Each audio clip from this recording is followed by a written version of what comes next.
ਇੱਕ ਓਂਕਾਰ ਸਤਨਾਮ ਕਰਤਾ ਪੁਰਖ ਨਿਰਭਉ ਨਿਰਵੈਰ ਅਕਾਲ ਮੂਰਤ ਅਜੂਨੀ ਸੈਭੰ ਗੁਰ ਪ੍ਰਸਾਦ।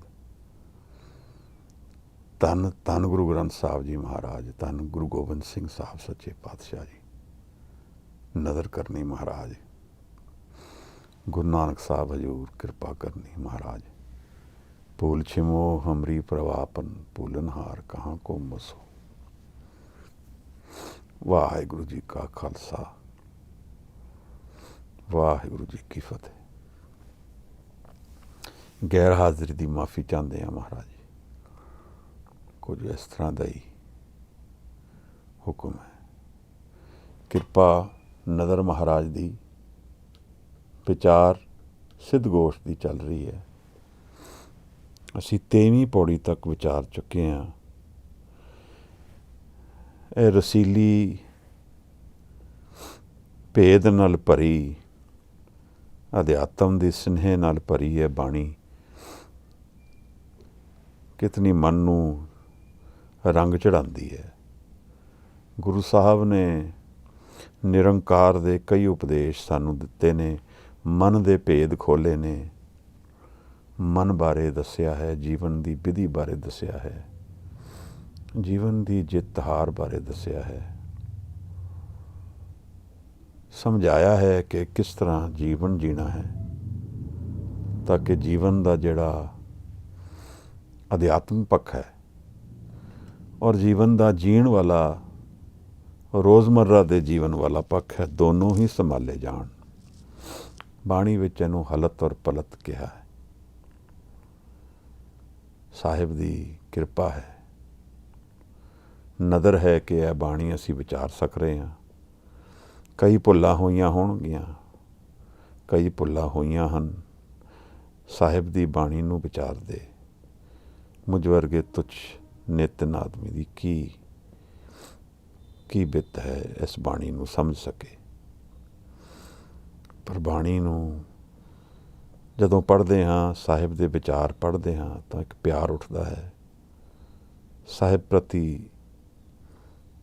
ਇੱਕ ਮਨ ਵਿੱਚ ਭਾਵਨਾ ਉੱਠਦੀ ਹੈ, ਇੱਕ ਵਿਸਮਾਦ ਬਣਦਾ ਹੈ, ਜਿਹੜਾ ਅਪਾਰ ਕਿਰਪਾ ਹੈ ਸਾਹਿਬ ਦੀ, ਇਸ ਕਰਕੇ ਹੈ।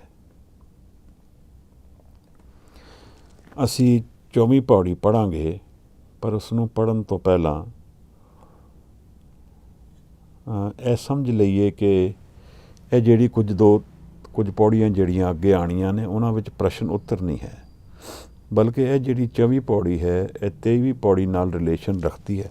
ਜਿਹਦੇ 'ਚ ਪ੍ਰਸ਼ਨ ਉੱਠੇ ਨੇ, ਉਹਨਾਂ ਪ੍ਰਸ਼ਨਾਂ ਦੀ ਫਰਦਰ ਇਲੈਬੋਰੇਸ਼ਨ ਲੱਗਦੀ ਹੈ ਜਿਹੜੀ ਸਾਹਿਬ ਨੇ ਇਹਦੇ 'ਚ ਕੀਤੀ ਹੈ। ਇਸ ਬਾਣੀ ਦਾ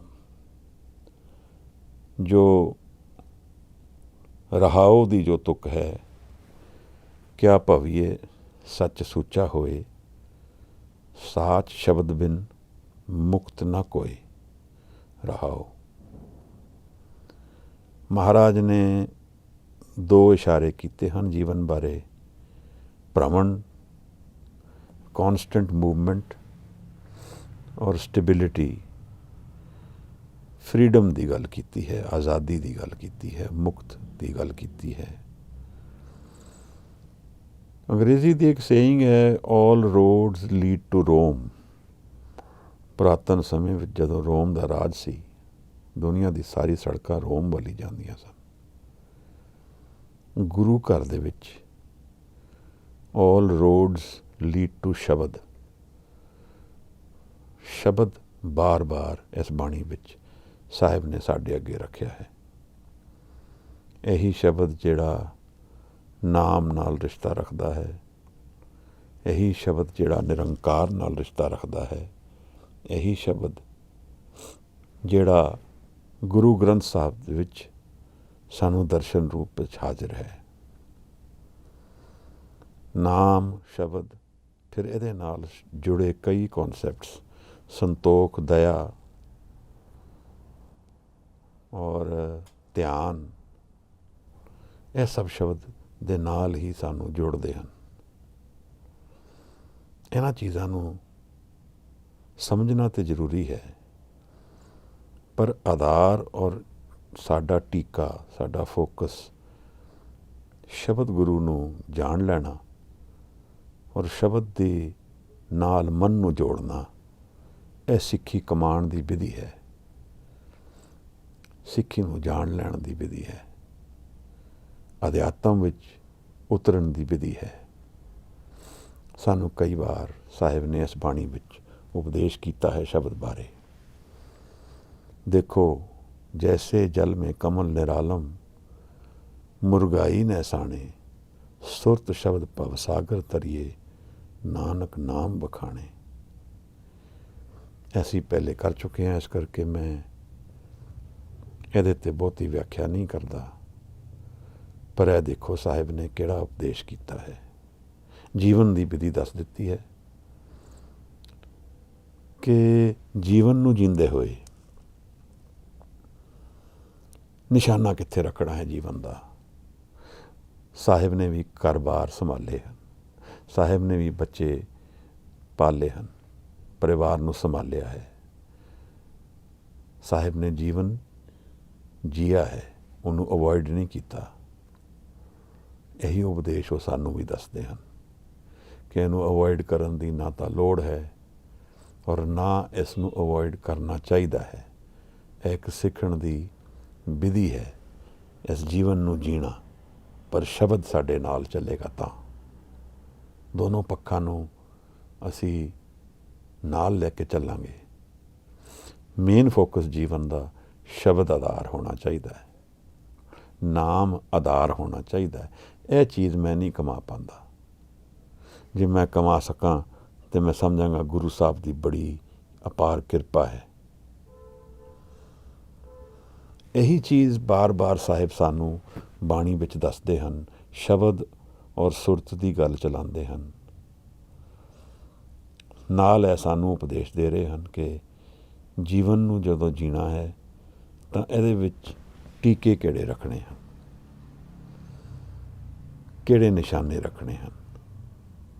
और सिद्धा ने भी कुछ पदां तो बाद प्रश्न इहो ਜਿਹੇ उठाने शुरू कर दिते ਜਿਹੜੇ सीरीयस स्पिरिचुअल इशूज़ ने, जिहदे विच मन दे भी पहलू विचारे जा रहे हैं, मन दे भी पहलू खुलते जा रहे हैं, जाने जा रहे हैं असी कि मन दे विच की वरत रहा है। गुरु साहब ने फिर एक बाणी दे विच उपदेश भी किया है सानू, साच वखर के हम बन जा रहे। सच दा व्यापारी गुरु नानक साहब कह रहे हैं, वो आप सच दे व्यापारी हैं। लाजमी है कि जदों गुरु सच दा व्यापारी है, जदों सिख शब्द नू, सुरत नू, सच नू लभण निकलेगा तां गुरु मिलेगा, क्योंकि वही व्यापार गुरु करता है। नानक गुरमुख उतरस पारे, यही मार्ग है जिस तरह असी इस जीवन तो पार उतर जाते हैं। जीवन की विधियां की ने, कित पित पुरखा जन्म बटाया। देखो कितना इंटेंस क्वेश्चन है। काहे को तुझ ए मन लाया, मन कित्थे लगाना है, इस मन नू किवें संभालना है। कित पित आसा मनसा खाई, कित पित जोत निरंतर पाई। कॉन्सटेंट कंटिन्यूम सैलीब्रेशन कित्थे है जीवन की। किवें वो कर लिया जिहड़ा करिया नहीं जा सकता। बिन दंता क्यों खाइए सार, नानक साच साचा करहो विचार। यह प्रश्न सिद्धा ने पूछने शुरू किए, सारी इन्वायरमेंट बदली हो गई। मन दे विच कई पहलू खुलते जा रहे हैं। जीवन कुछ होर है, जो असी देख रहे हैं उस तो बियॉन्ड कुछ जीवन है। इस चेंज दे थले एक कॉन्सटेंट है। मेरे मन दे विच तैयां और तैयां विचारां दियां लगदियां जा रहीआं हन, और इन्हां तैयां दे थले एक सत छिपिया है जिस चों मैं ओझल हो गया। हुण इन्ने जन्मां जन्मां दे कर्म, इतने संस्कार, इतने विचार मेरे मन दे विच बोझ होके पै गए हैं। हुण मैनूं अंदर जाण दी विधि भी समझ नहीं आ रही। वो भी साहिब समझाते हैं किस तरह करना है। बार बार साडी उंगली शब्द नूं पकड़ा रहे हैं। ਬਾਰ ਬਾਰ ਇਸ਼ਾਰਾ ਕਰ ਰਹੇ ਹਨ ਸਿੱਖ ਨੂੰ ਕਿ ਸ਼ਬਦ ਵੱਲ ਤੁਰਨਾ ਹੈ। ਸਤਿਗੁਰ ਕੇ ਜਨਮੇ ਗਮਨ ਮਿਟਾਇਆ, ਇੱਕ ਨਵਾਂ ਜਨਮ ਮਿਲੇਗਾ ਕਹਿ ਰਹੇ ਹਨ। ਇਹ ਸਪਿਰਿਚੁਅਲ ਲਾਈਫ ਸ਼ੁਰੂ ਹੋਏਗੀ। ਅਨਹਦ ਰਾਤੇ ਇਹ ਮਨ ਲਾਇਆ, ਮਨ ਕਿੱਥੇ ਲਗਾਉਣਾ ਹੈ? ਕਿਵੇਂ ਮਨ ਦੀਆਂ ਵਿਆਕੁਲਤਾ ਪਰੇਸ਼ਾਨੀਆਂ ਖਤਮ ਹੋਣਗੀਆਂ? ਆਸਾ ਮਨਸਾ ਸ਼ਬਦ ਜਲਾਈ। ਕਿਆ ਬਾਤ ਹੈ। ਇੱਥੇ ਤਾਂ ਸਿਵਾਏ ਮੱਥਾ ਟੇਕਣ ਦੇ, ਸੀਸ ਝੁਕਾ ਕੇ ਸਾਹਿਬ ਦੇ ਹੋਰ ਕੁਛ ਨਹੀਂ ਸੁਝਦਾ ਹੈ। ਗੁਰਮੁਖ ਜੋਤ ਨਿਰੰਤਰ ਪਾਈ। ਇਹੀ ਗਿਫਟ ਹੈ ਨਿਰੰਕਾਰ ਦਾ। ਇਹੀ ਗਿਫਟ ਗੁਰੂ ਨਾਨਕ ਸਾਹਿਬ ਦੇ ਨਾਲ ਉਹਨਾਂ ਦੀ ਬਾਣੀ ਵਿਚਾਰਨ ਦਾ ਹੈ ਕਿ ਇਹ ਪੋਸੀਬਿਲਿਟੀਜ਼ ਆਫ ਇਨਫਾਈਨਾਈਟ ਸਾਡੇ ਅੱਗੇ ਖੁੱਲ੍ਹਦੀਆਂ ਹਨ। ਪਿਛਲੀ ਸ਼ਬਦ ਜਿਹੜੀ ਪਿਛਲੀ ਪੌੜੀ ਸੀ ਉਹਦੇ ਵਿੱਚ ਇੱਕ ਪ੍ਰਸ਼ਨ ਉੱਠਿਆ ਸੀ, ਆਦ ਕੋ ਕਉ ਬਿਸਮਾਦ ਵਿਚਾਰ ਕਥੀਏ ਲੈ, ਸੁਨ ਨਿਰੰਤਰ ਵਾਸ ਲਿਆ। ਕਿਧਰ ਹੈ ਉਹ ਜਿੱਥੋਂ ਹੈ ਆਰੰਭ ਹੋ ਰਿਹਾ ਹੈ ਸਭ ਕੁਝ? ਉਹ ਕਿੱਥੇ ਹੈ? ਬਿਸਮਾਦ ਕਿੱਥੇ ਹੈ? ਇਹ ਜਵਾਬ ਹੈ ਸਾਹਿਬ ਦਾ। ਪ੍ਰਸ਼ਨ ਉੱਠਿਆ ਸੀ ਕਿ प्रश्न भी मेरे सामने आ नहीं रहा, आएगा मैं आपसे सामने करदा। पर यह जवाब सी साहिब दा, आद को बिस्माद विचार कथिए ले, उस बिस्माद वल सानू टोरदे हन। सुन निरंतर वास लिया, सुन जिथे सब कुछ थॉट्स तो बिना है, एक इहो जी अवस्था जिथे कोई विचार भी नहीं उठ रही है, सारी एनर्जी लाइफ दी एकाग्र हो गई है, सब कुछ जिवें समेटिया गया है, जिवें जो आधार है जीवन का उस दे विच मन वस गया होए। मन की एकाग्रता, मन का ध्यान, मन की शक्ति सिर्फ एक रूप और एक जोत दे विच लीन हो गई है। बाहर दे सारे बंधन टुट गए हैं। अकल्पत मुद्रा गुर ज्ञान विचारिए ले, घट घट साचा सर्व जिया। कल्पना तो परे, नो माइंड, कोई कल्पना नहीं है। गुरु ने ज्ञान दे दिता इत्थे किवें पहुँचना है, इस मन की अवस्था विच किवें पहुँचना है। यह है असल स्पिरिचुअल लाइफ, यह है असल मन की खोज, यह है उस वस्तु की खोज जिहड़ी सानू कोई समझा नहीं सकता कित्थे है। ये 24 पौड़ी अज असी पढ़ीए तो फिर जीवन दे विचार शुरू करते हैं। 24 पौड़ी दे नाल जिहड़ी साडी रहाओ दी तुक है उसनू भी पढ़ांगे ताकि यदि सिद्धगोश बाणी की अगली विचार आरंभ कर सकीए। कोई वीर पढ़ लैन। वाहिगुरु। वाहिगुरु जी। क्या बविए सच सूचा होए, साच शब्द बिन मुक्त ना कोए। रहाओ अविगतो निर्मायल उपजे, निर्गुण ते सरगुण थिया। सतगुर परचै परम पद पाइयै, साचै साहिब समाए लिया। एक को सच एका जानै, होमै दूजा दूर किया। सो जोगी गुर शब्द पछाणै, अंतर कमल प्रगास थिया। जीवत मरै तां सब किछ सूझै, अंतर जाणै सर्ब दया। नानक ताको मिलै वड्याई, आप पछाणै सर्ब जिया। वाहिगुरु जी। गुरु नानक साहिब। वाहिगुरु जी। प्रश्न 22वीं पौड़ी विच उठे सी, आद को कौन विचार कथिए ले, सुन कहाँ कर वासो। ਇਹਦਾ ਜਵਾਬ ਸਾਹਿਬ ਨੇ 23ਵੀਂ ਪੌੜੀ ਵਿੱਚ ਦਿੱਤਾ ਹੈ, ਪਰ ਇਸ ਪੌੜੀ ਵਿੱਚ ਇਹਦੀ ਫਰਦਰ ਐਲੈਬੋਰੇਸ਼ਨ ਚੱਲ ਰਹੀ ਹੈ।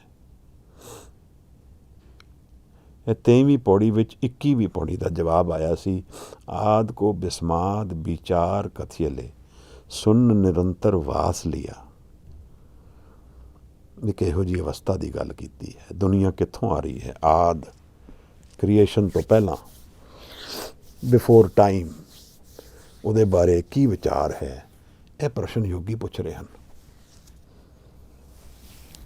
ਸਾਹਿਬ ਨੇ ਹੁਣ 24ਵੀਂ ਪੌੜੀ ਵਿੱਚ ਫਰਦਰ ਐਲੈਬੋਰੇਸ਼ਨ ਕੀਤੀ ਹੈ। ਅਵਗਤੋ ਨਿਰਮਾਇਲ ਉਪਜੇ ਨਿਰਗੁਣ ਤੇ ਸੁਰਗੁਣ ਤੀਆ। ਅਵਗਤੋ ਸ਼ਬਦ ਦਾ ਅਰਥ ਹੈ ਉਹ ਜਿਹਦੇ ਬਾਰੇ, ਜਿਹਦੀ ਕੋਈ ਸ਼ੇਪ ਨਹੀਂ ਹੈ, ਫਾਰਮਲੈਸ ਹੈ। ਜਿਹੜੀ ਚੀਜ਼ ਫਾਰਮਲੈਸ ਹੈ ਉਸ ਦੀ ਗੱਲ ਚੱਲ ਰਹੀ ਹੈ। ਸਾਹਿਬ ਕਹਿੰਦੇ ਨੇ ਜਿਹੜਾ ਉਹ ਫਾਰਮਲੈਸ ਹੈ, ਨਿਰਮਾਇਲ ਯਾਨੀ ਨਿਰਮਲ। ਅਵਗਤੋਂ ਤੋਂ ਭਾਵ ਇਹ ਵੀ ਬਣਦਾ ਹੈ ਕਿ ਇਹ ਫਾਰਮ ਲੈ ਕੇ ਨਹੀਂ ਆਉਂਦਾ ਨਿਰੰਕਾਰ। ਕੋਈ ਅਸੀਂ ਨਹੀਂ ਕਹਿ ਸਕਦੇ ਵੀ ਇਹ ਜਨ ਨਿਰੰਕਾਰ ਹੈ। ਉਹ ਫਾਰਮ ਨਹੀਂ ਲੈਂਦਾ, ਉਹ ਫਾਰਮਲੈਸ ਹੀ ਰਹਿੰਦਾ ਹੈ, ਪਰ ਉਹਦਾ ਪ੍ਰਗਟਾਵਾ ਦੁਨੀਆ ਵਿੱਚ ਹੁੰਦਾ ਹੈ। ਕਿਵੇਂ ਹੁੰਦਾ ਹੈ? ਉਹ ਨਿਰਮਾਇਲ, ਨਿਰਮਾਇਲ ਨਿਰਮਲ, ਜਿਹਦੇ 'ਚ ਕੋਈ ਮਲ ਨਾ ਹੋਏ। ਮਲ ਤੋਂ ਭਾਵ ਇਹ ਬਣਦਾ ਹੈ ਕਿ ਜਿਹਦੇ ਵਿੱਚ 3 ਗੁਣ ਨਾ ਹੋਣ। ਜਿਹਦੇ ਵਿੱਚ 3 ਗੁਣ ਹੋ ਗਏ ਉਹ ਸਰਗੁਣ ਹੋ ਗਿਆ। ਉਹਨੇ ਜਨਮ ਲੈ ਲਿਆ, ਉਹਨੇ ਫਾਰਮ ਲੈ ਲਿਆ, ਪਰ ਜਦੋਂ ਉਹਨੇ ਫਾਰਮ ਨਹੀਂ ਲਿਆ, ਉਹ ਆਪਣੀ ਪਿਓਰ ਸ਼ੇਪ ਵਿੱਚ ਹੈ, ਤਾਂ ਉਹ ਨਿਰਮਲ ਹੈ। ਮਹਾਰਾਜ ਸਮਝਾ ਰਹੇ ਹਨ ਕਿ ਅਵਗਤੋਂ ਨਿਰਮਾਇਲ ਉਪਜੇ। ਉਹ ਜਿਹੜਾ ਅਵਗਤ ਹੈ, ਨਿਰਮਲ ਹੈ, ਉਹ ਉਪਜਦਾ ਹੈ। ਉੱਥੋਂ ਸਭ ਕੁਝ ਉਪਜਦਾ ਹੈ। ਸਾਰੀ ਸ੍ਰਿਸ਼ਟੀ ਉੱਥੋਂ ਬਣੀ ਹੈ। ਸਭ ਕੁਝ ਉਧਰੋਂ ਹੀ ਨਿਕਲਿਆ ਹੈ। ਔਰ ਉਧਰੋਂ ਨਿਕਲ ਕੇ ਇਹ ਕੀ ਭਾਵ ਲੈ ਰਿਹਾ ਹੈ? ਇਹ 2 ਫਾਰਮ ਲੈ ਰਿਹਾ ਹੈ। ਕਿਹੜੇ ਫਾਰਮ ਹਨ? ਸਰਗੁਣ ਔਰ ਨਿਰਗੁਣ, ਉਹਦੇ ਵਿੱਚ ਵਾਸ ਕਰ ਲਿਆ ਹੈ। ਇਹ ਨਿਰੰਕਾਰ ਜਿਹੜਾ ਸ੍ਰਿਸ਼ਟੀ ਵਿੱਚ ਆਉਂਦਾ ਹੈ, ਇਸ ਫਾਰਮ ਵਿੱਚ ਆ ਜਾਂਦਾ ਹੈ। ਔਰ ਜਦੋਂ ਇਸ ਫਾਰਮ ਵਿੱਚ ਆਉਂਦਾ ਹੈ, ਇਹਦੇ ਵਿੱਚ ਦੋਨੋਂ ਫਾਰਮਸ ਵਿੱਚ ਰਹਿੰਦਾ ਹੈ, ਅਨਡਿਫਾਈਨਡ ਔਰ ਡਿਫਾਈਨਡ, ਨਿਰਗੁਣ ਔਰ ਸੜਗੁਣ। ਤਿੰਨਾਂ ਗੁਣਾਂ ਤੋਂ ਰਹਿਤ, ਕੈਨੋਟ ਬੀ ਡਿਫਾਈਨਡ, ਐਂਡ ਜਿਹੜਾ ਗੁਣਾਂ ਤੋਂ ਨਾਲ ਹੈ, ਵਿਚ ਕੈਨ ਬੀ ਡਿਫਾਈਨਡ। ਹੁਣ ਇਹ ਫਾਰਮ ਲੈ ਕੇ ਨਿਰੰਕਾਰ ਥੀਆ ਉਹ ਹੁੰਦਾ ਹੈ। ਮੈਂ, ਤੁਸੀਂ, ਇਹ ਸਾਰਾ ਜਹਾਨ, ਇਹਦੇ ਪਿੱਛੇ ਨਿਰੰਕਾਰ ਦੀ ਸ਼ਕਤੀ ਖੜੀ ਹੈ, ਫਾਰਮਲੈਸ ਦੀ ਸ਼ਕਤੀ ਖੜੀ ਹੈ। ਇਹਨੂੰ ਵਿਚਾਰੀਏ। ਜਬ ਆकर करक हो कब हूँ तुम मैं मिलत देह तर सब हूँ। ਇਹ ਉਸ ਦੀ ਕ੍ਰੀਏਸ਼ਨ ਹੈ। ਔਰ ਜਦੋਂ ਇਹਦੀ ਖਿੱਚ ਉਹਦੇ ਮਨ ਤੋਂ ਆਏਗੀ, ਉਸ ਤੋਂ ਇਹਦੀ ਖਿੱਚ ਆਏਗੀ ਅਤੇ ਸਾਰਾ ਕੁਝ ਉਹਦੇ ਵਿੱਚ ਸਮਾ ਜਾਏਗਾ। ਸਾਰਾ ਕੁਝ ਉਹਦੇ ਵਿੱਚ ਫਿਰ ਮੁੱਕ ਕੇ ਮਿਲ ਜਾਏਗਾ। ਫਿਰ ਕੀ ਚੰਗਾ ਰਹੇਗਾ ਔਰ ਕੀ ਮਾੜਾ ਰਹੇਗਾ। ਸਾਹਿਬ ਦਾ ਇੱਕ ਹੋਰ ਵੀ ਸ਼ਬਦ ਹੈ, ਅਰਬਦ ਨਰਬਦ ਧੁੰਦੁਕਾਰਾ, ਤਰਨ ਨਾ ਗਗਨਾ ਹੁਕਮ ਅਪਾਰਾ, ਨਾ ਦਿਨ ਰੈਣ ਨਾ ਚੰਦ ਨਾ ਸੂਰਜ, ਸੁਨ ਸਮਾਦ ਲਗਾਏ ਦਾ। ਇਹ ਫਿਰ ਸੁਨ ਅਵਸਥਾ ਦੀ ਗੱਲ ਹੋ ਰਹੀ ਹੈ। ਜਦੋਂ ਸਾਡੀ ਐਨਰਜੀ, ਸਾਰੀ ਐਨਰਜੀ ਉਹਦੇ 'ਚ ਕੌਨਸਨਟ੍ਰੇਟਡ ਹੈ। ਇਹ ਸੁਨ ਅਵਸਥਾ ਕੀ ਹੈ? ਇਹ ਸੁਨ ਅਵਸਥਾ ਕ੍ਰੀਏਟਰ ਦੀ ਐਕਚੁਅਲ ਰੈਫਰੈਂਸ ਹੈ। ਨਿਰਾਕਾਰ ਦੇ ਭਾਵ ਲੈਣ ਤੋਂ ਪਹਿਲਾਂ, ਫਾਰਮ ਲੈਣ ਤੋਂ ਪਹਿਲਾਂ ਦਾ ਡਿਫਾਈਨਡ ਇੱਕ ਵਰਡ ਯੂਜ਼ ਕੀਤਾ ਗਿਆ ਹੈ, ਸੁਨ, ਜਿਹਦੇ ਸਭ ਕੁਝ ਸੁੰਨ ਹੋ ਗਿਆ, ਇਕਾਗਰ ਹੋ ਗਿਆ। ਸਿਰਫ ਇੱਕ ਹੈ, ਹੋਰ ਕੋਈ ਨਹੀਂ ਹੈ। ਮੇਰੇ ਮਨ ਦੇ ਪਹਿਲੂ 'ਚ ਇਹਦਾ ਕੀ ਮਤਲਬ ਬਣਦਾ?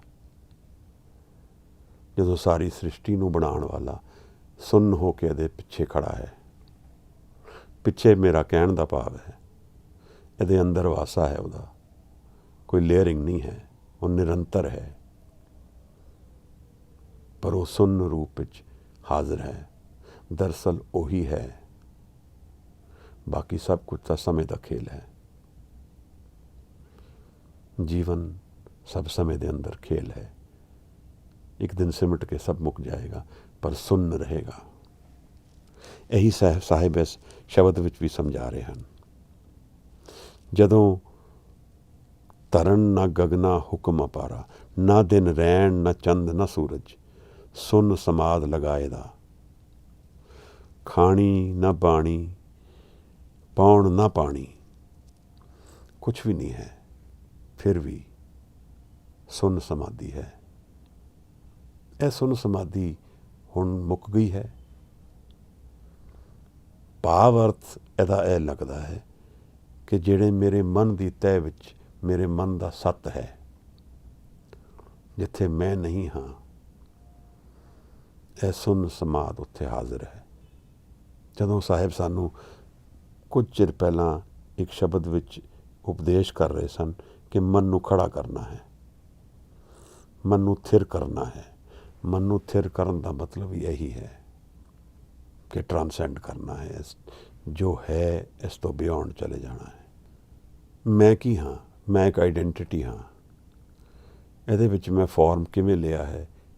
ਇਹਦੇ ਵਿੱਚ ਫਾਰਮ ਆਈਡੈਂਟਿਟੀ ਗੁਣਾਂ ਦੇ ਥਰੂ ਲਿਆ ਹੈ। ਮੇਰੇ ਕੋਲ ਕੋਈ ਗੁਣ ਨੇ, ਉਹ ਜਿਸ ਤਰ੍ਹਾਂ ਵੀ ਡਿਫਾਈਨ ਕਰੀਏ, ਚੰਗੇ ਹੋਣ, ਮਾੜੇ ਹੋਣ ਜਾਂ ਪੈਸਿਵ ਹੋਣ, ਕੋਈ ਵੀ ਕੁਆਲਿਟੀਜ਼ ਹੋਣ, ਉਸ ਕੁਆਲਿਟੀਜ਼ ਦੇ ਜ਼ਰੀਏ ਅਸੀਂ ਆਪਣੇ ਆਪ ਨੂੰ ਐਕਸਪ੍ਰੈਸ ਕਰਦੇ ਹਾਂ।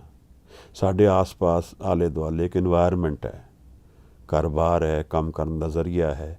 ਅਸੀਂ ਸਿਰਫ ਐਸੇ ਨੂੰ ਜਾਣਦੇ ਹਾਂ।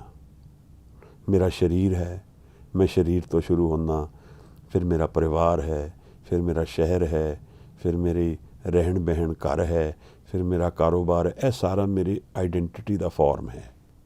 ਫਰੈਂਡਸ਼ਿਪ ਸਰਕਲ ਹੋਇਆ, ਸੁਸਾਇਟੀ ਹੋਈ, ਇਹ ਸਭ ਆਈਡੈਂਟਿਟੀ ਦੇ ਅੰਦਰ ਹੀ ਆ ਰਿਹਾ ਹੈ। ਇਹ ਸਭ ਫੁੱਲ ਆਫ ਚੇਂਜ ਹੈ। ਇਹਦੇ ਵਿੱਚ ਕੁਝ ਸੁੰਨ ਸਮਾਧ ਨਜ਼ਰ ਨਹੀਂ ਆਉਂਦਾ, ਇਹਦੇ ਵਿੱਚ ਤੇ ਮੂਵਮੈਂਟ ਹੀ ਨਜ਼ਰ ਆ ਰਹੀ ਹੈ। ਤੇ ਫਿਰ ਇਹ ਜਿਹੜਾ ਸੁੰਨ ਸਮਾਧ ਹੈ, ਇਹ ਕਿੱਥੇ ਹੈ? ਸਾਹਿਬ ਨੇ ਸਾਨੂੰ ਸਮਝਾਇਆ ਹੈ ਕਿ ਜੀਵਨ ਇੱਕ ਸੁਪਨੇ ਦੀ ਤਰ੍ਹਾਂ ਹੈ। ਇਹ ਸੁਪਨੇ ਦਾ ਮਤਲਬ ਕੀ ਹੋਇਆ? ਸੁਪਨੇ ਦਾ ਮਤਲਬ ਹੈ ਕਿ ਜੀਵਨ ਦੇ ਵਿੱਚ ਆਲਟਰਡ ਸਟੇਟ ਆਫ ਮਾਈਂਡ ਹੈ। ਆਲਟਰਡ ਸਟੇਟ ਆਫ ਮਾਈਂਡ ਤੋਂ ਮੇਰਾ ਭਾਵ ਕੀ ਹੈ? ਮਨ ਦੇ ਵਿੱਚ ਕਈ ਡਾਇਮੈਂਸ਼ਨਸ ਨੇ, ਉਹਨਾਂ ਵਿੱਚ ਸੁਪਨਾ ਇੱਕ ਡਾਇਮੈਂਸ਼ਨ ਹੈ। ਜਦੋਂ ਮੈਂ ਦੁਨੀਆ ਤੋਂ ਫਿਜ਼ੀਕਲ ਰਿਐਲਿਟੀ ਤੋਂ ਕੱਟ ਕੇ ਇੱਕ ਹੋਰ ਡਾਇਮੈਂਸ਼ਨ ਵਿੱਚ ਉਤਰ ਜਾਂਦਾ ਵਾਂ, ਉੱਥੇ ਦੀ ਪੋਸੀਬਿਲਿਟੀਜ਼ ਕੁਝ ਹੋਰ ਨੇ। ਸਮਾਂ ਉੱਥੇ ਡਿਫਰੈਂਟਲੀ ਬਿਹੇਵ ਕਰਦਾ ਹੈ। ਤੁਸੀਂ 15 ਮਿੰਟ 'ਚ ਕਈ ਜਨਮ ਦੇਖ ਸਕਦੇ ਹੋ ਜਾਂ ਜੀ ਸਕਦੇ ਹੋ। ਅੱਧੇ ਘੰਟੇ ਦੀ ਨੀਂਦ ਵਿੱਚ ਬਹੁਤ ਕੁਝ ਬਿਤਰ ਸਕਦਾ ਹੈ। ਸਮੇਂ ਦੀ ਕੋਈ ਡਾਇਮੈਂਸ਼ਨ ਨਹੀਂ ਰਹਿ ਜਾਂਦੀ। ਮਹਾਰਾਜ ਨੇ ਸਾਨੂੰ ਬਾਣੀ ਵਿੱਚ ਇੱਕ ਸੁਪਨੇ ਨਾਲ ਰਿਲੇਟ ਕਰਕੇ ਜੀਵਨ ਨੂੰ ਸਮਝਾਉਣ ਦੀ ਕੋਸ਼ਿਸ਼ ਕੀਤੀ ਹੈ। ਜਗ ਸੁਪਨਾ ਬਾਜੀ ਬਣੀ, ਖਿਨ ਮੈਂ ਖੇਲ ਖਿਲਾਇਆ। ਇਹ ਜਿਹੜਾ ਜਗਤ ਹੈ, ਇਹ ਇੱਕ ਸੁਪਨੇ ਦੀ ਤਰ੍ਹਾਂ ਹੈ। ਇੱਕ ਖੇਲ ਖੇਲ ਰਹੇ ਹਾਂ ਅਸੀਂ, ਇੱਕ ਬਾਜ਼ੀ ਹੈ, ਔਰ ਖਿਨ ਵਿੱਚ ਹੈ ਬਣ ਜਾਂਦੀ ਹੈ ਔਰ ਖਿਨ ਵਿੱਚ ਖਤਮ ਹੋ ਜਾਂਦੀ ਹੈ। ਜੀਵਨ ਦਾ ਐਕਸਪੀਰੀਅੰਸ ਸਾਹਿਬ ਨੇ ਸੁਪਨੇ ਨਾਲ ਰਿਲੇਟ ਕਰ ਦਿੱਤਾ ਹੈ। ਜਦੋਂ ਅਸੀਂ ਸੁਪਨੇ ਵਿੱਚ ਹੁੰਦੇ ਹਾਂ, ਸਭ ਕੁਝ ਰੀਅਲ ਹੁੰਦਾ ਹੈ, ਪਰ ਅਸੀਂ ਜਗ ਜਾਈਏ ਫਿਰ ਅਸੀਂ ਸੋਚਦੇ ਹਾਂ ਉਹ ਤਾਂ ਸੁਪਨਾ ਸੀ।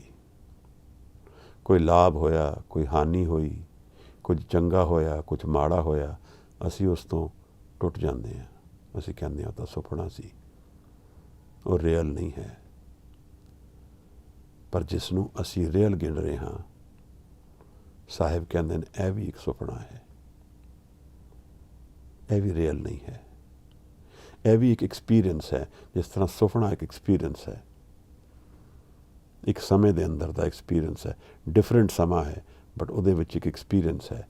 ਇਸੇ ਤਰ੍ਹਾਂ ਜੀਵਨ ਵੀ ਇੱਕ ਐਕਸਪੀਰੀਅੰਸ ਹੈ, ਟਾਈਮ ਬਾਉਂਡ ਐਕਸਪੀਰੀਅੰਸ ਹੈ। ਇਹ ਵੀ ਰੀਅਲ ਨਹੀਂ ਹੈ। ਰੀਅਲ ਨੂੰ ਸਾਹਿਬ ਨੇ ਸੱਚ ਕਿਹਾ ਹੈ, ਉਹ ਜਿਹੜਾ ਸਦਾ ਹੈ, ਉਹ ਜਿਹੜਾ ਕਦੇ ਬਦਲੀ ਨਹੀਂ ਹੋ ਸਕਦਾ, ਕੌਨਸਟੈਂਟ ਹੈ, ਉਹ ਜਿਹੜਾ ਸਦਾ ਹੀ ਹਾਜ਼ਰ ਹੈ। ਸਾਹਿਬ ਨੇ ਉਸ ਨੂੰ ਸੱਤ ਕਿਹਾ ਹੈ ਔਰ ਉਹਦੇ ਨਾਮ ਨਾਲ ਜੁੜਨ ਲਈ ਸਾਨੂੰ ਉਪਦੇਸ਼ ਕੀਤਾ ਹੈ। ਸਤਨਾਮ। ਬਾਣੀ ਵਿੱਚ ਵੀ ਸਾਨੂੰ, ਸਿੱਧ ਗੋਸ਼ਟ ਵਿੱਚ ਵੀ ਸੱਚ ਸ਼ਬਦ ਬਾਰ-ਬਾਰ ਸਾਹਮਣੇ ਆਉਂਦਾ ਹੈ। ਜਗ ਜੀਵਨ ਐਸਾ ਸੁਪਨੇ, ਜੈਸਾ ਜੀਵਨ ਸੁਪਨ ਸਮਾਨ।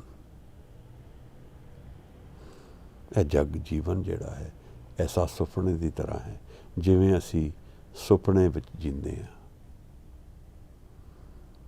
ਪਰ ਮੈਂ ਜਗਿਆ ਤੇ ਨਹੀਂ, ਜਗੇ ਜੀਵਨ ਨੂੰ ਮੈਂ ਤਾਂ ਨਹੀਂ ਸੁਪਨੇ ਜਾਣਦਾ।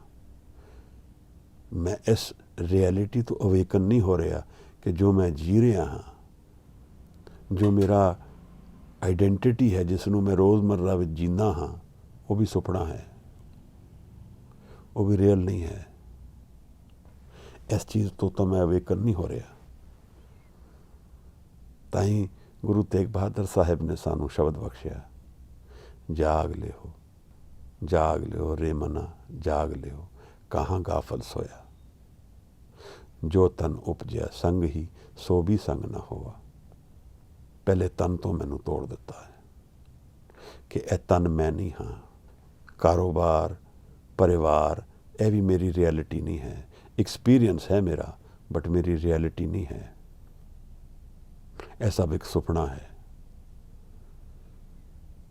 ਜਦੋਂ ਇਸ ਰਿਐਲਿਟੀ ਨੂੰ ਮੈਂ ਕਦੇ ਜਗਾਂਗਾ, ਕਦੇ ਮੈਨੂੰ ਸਮਝ ਆਏਗੀ, ਤਾਂ ਇਹ ਦਿਖੇਗਾ ਸੁਪਨੇ ਦੀ ਤਰ੍ਹਾਂ। ਇਹ ਸਾਹਿਬ ਸਮਝਾ ਰਹੇ ਹਨ। ਪਰ ਇਹਨੂੰ ਜਗਣ ਦੀ ਵਿਧੀ ਕੀ ਹੈ? ਸੁਪਨੇ ਤੋਂ ਕਿਵੇਂ ਜਗ ਸਕਦਾ ਮੈਂ? ਸ਼ਬਦ ਦੇ ਜ਼ਰੀਏ।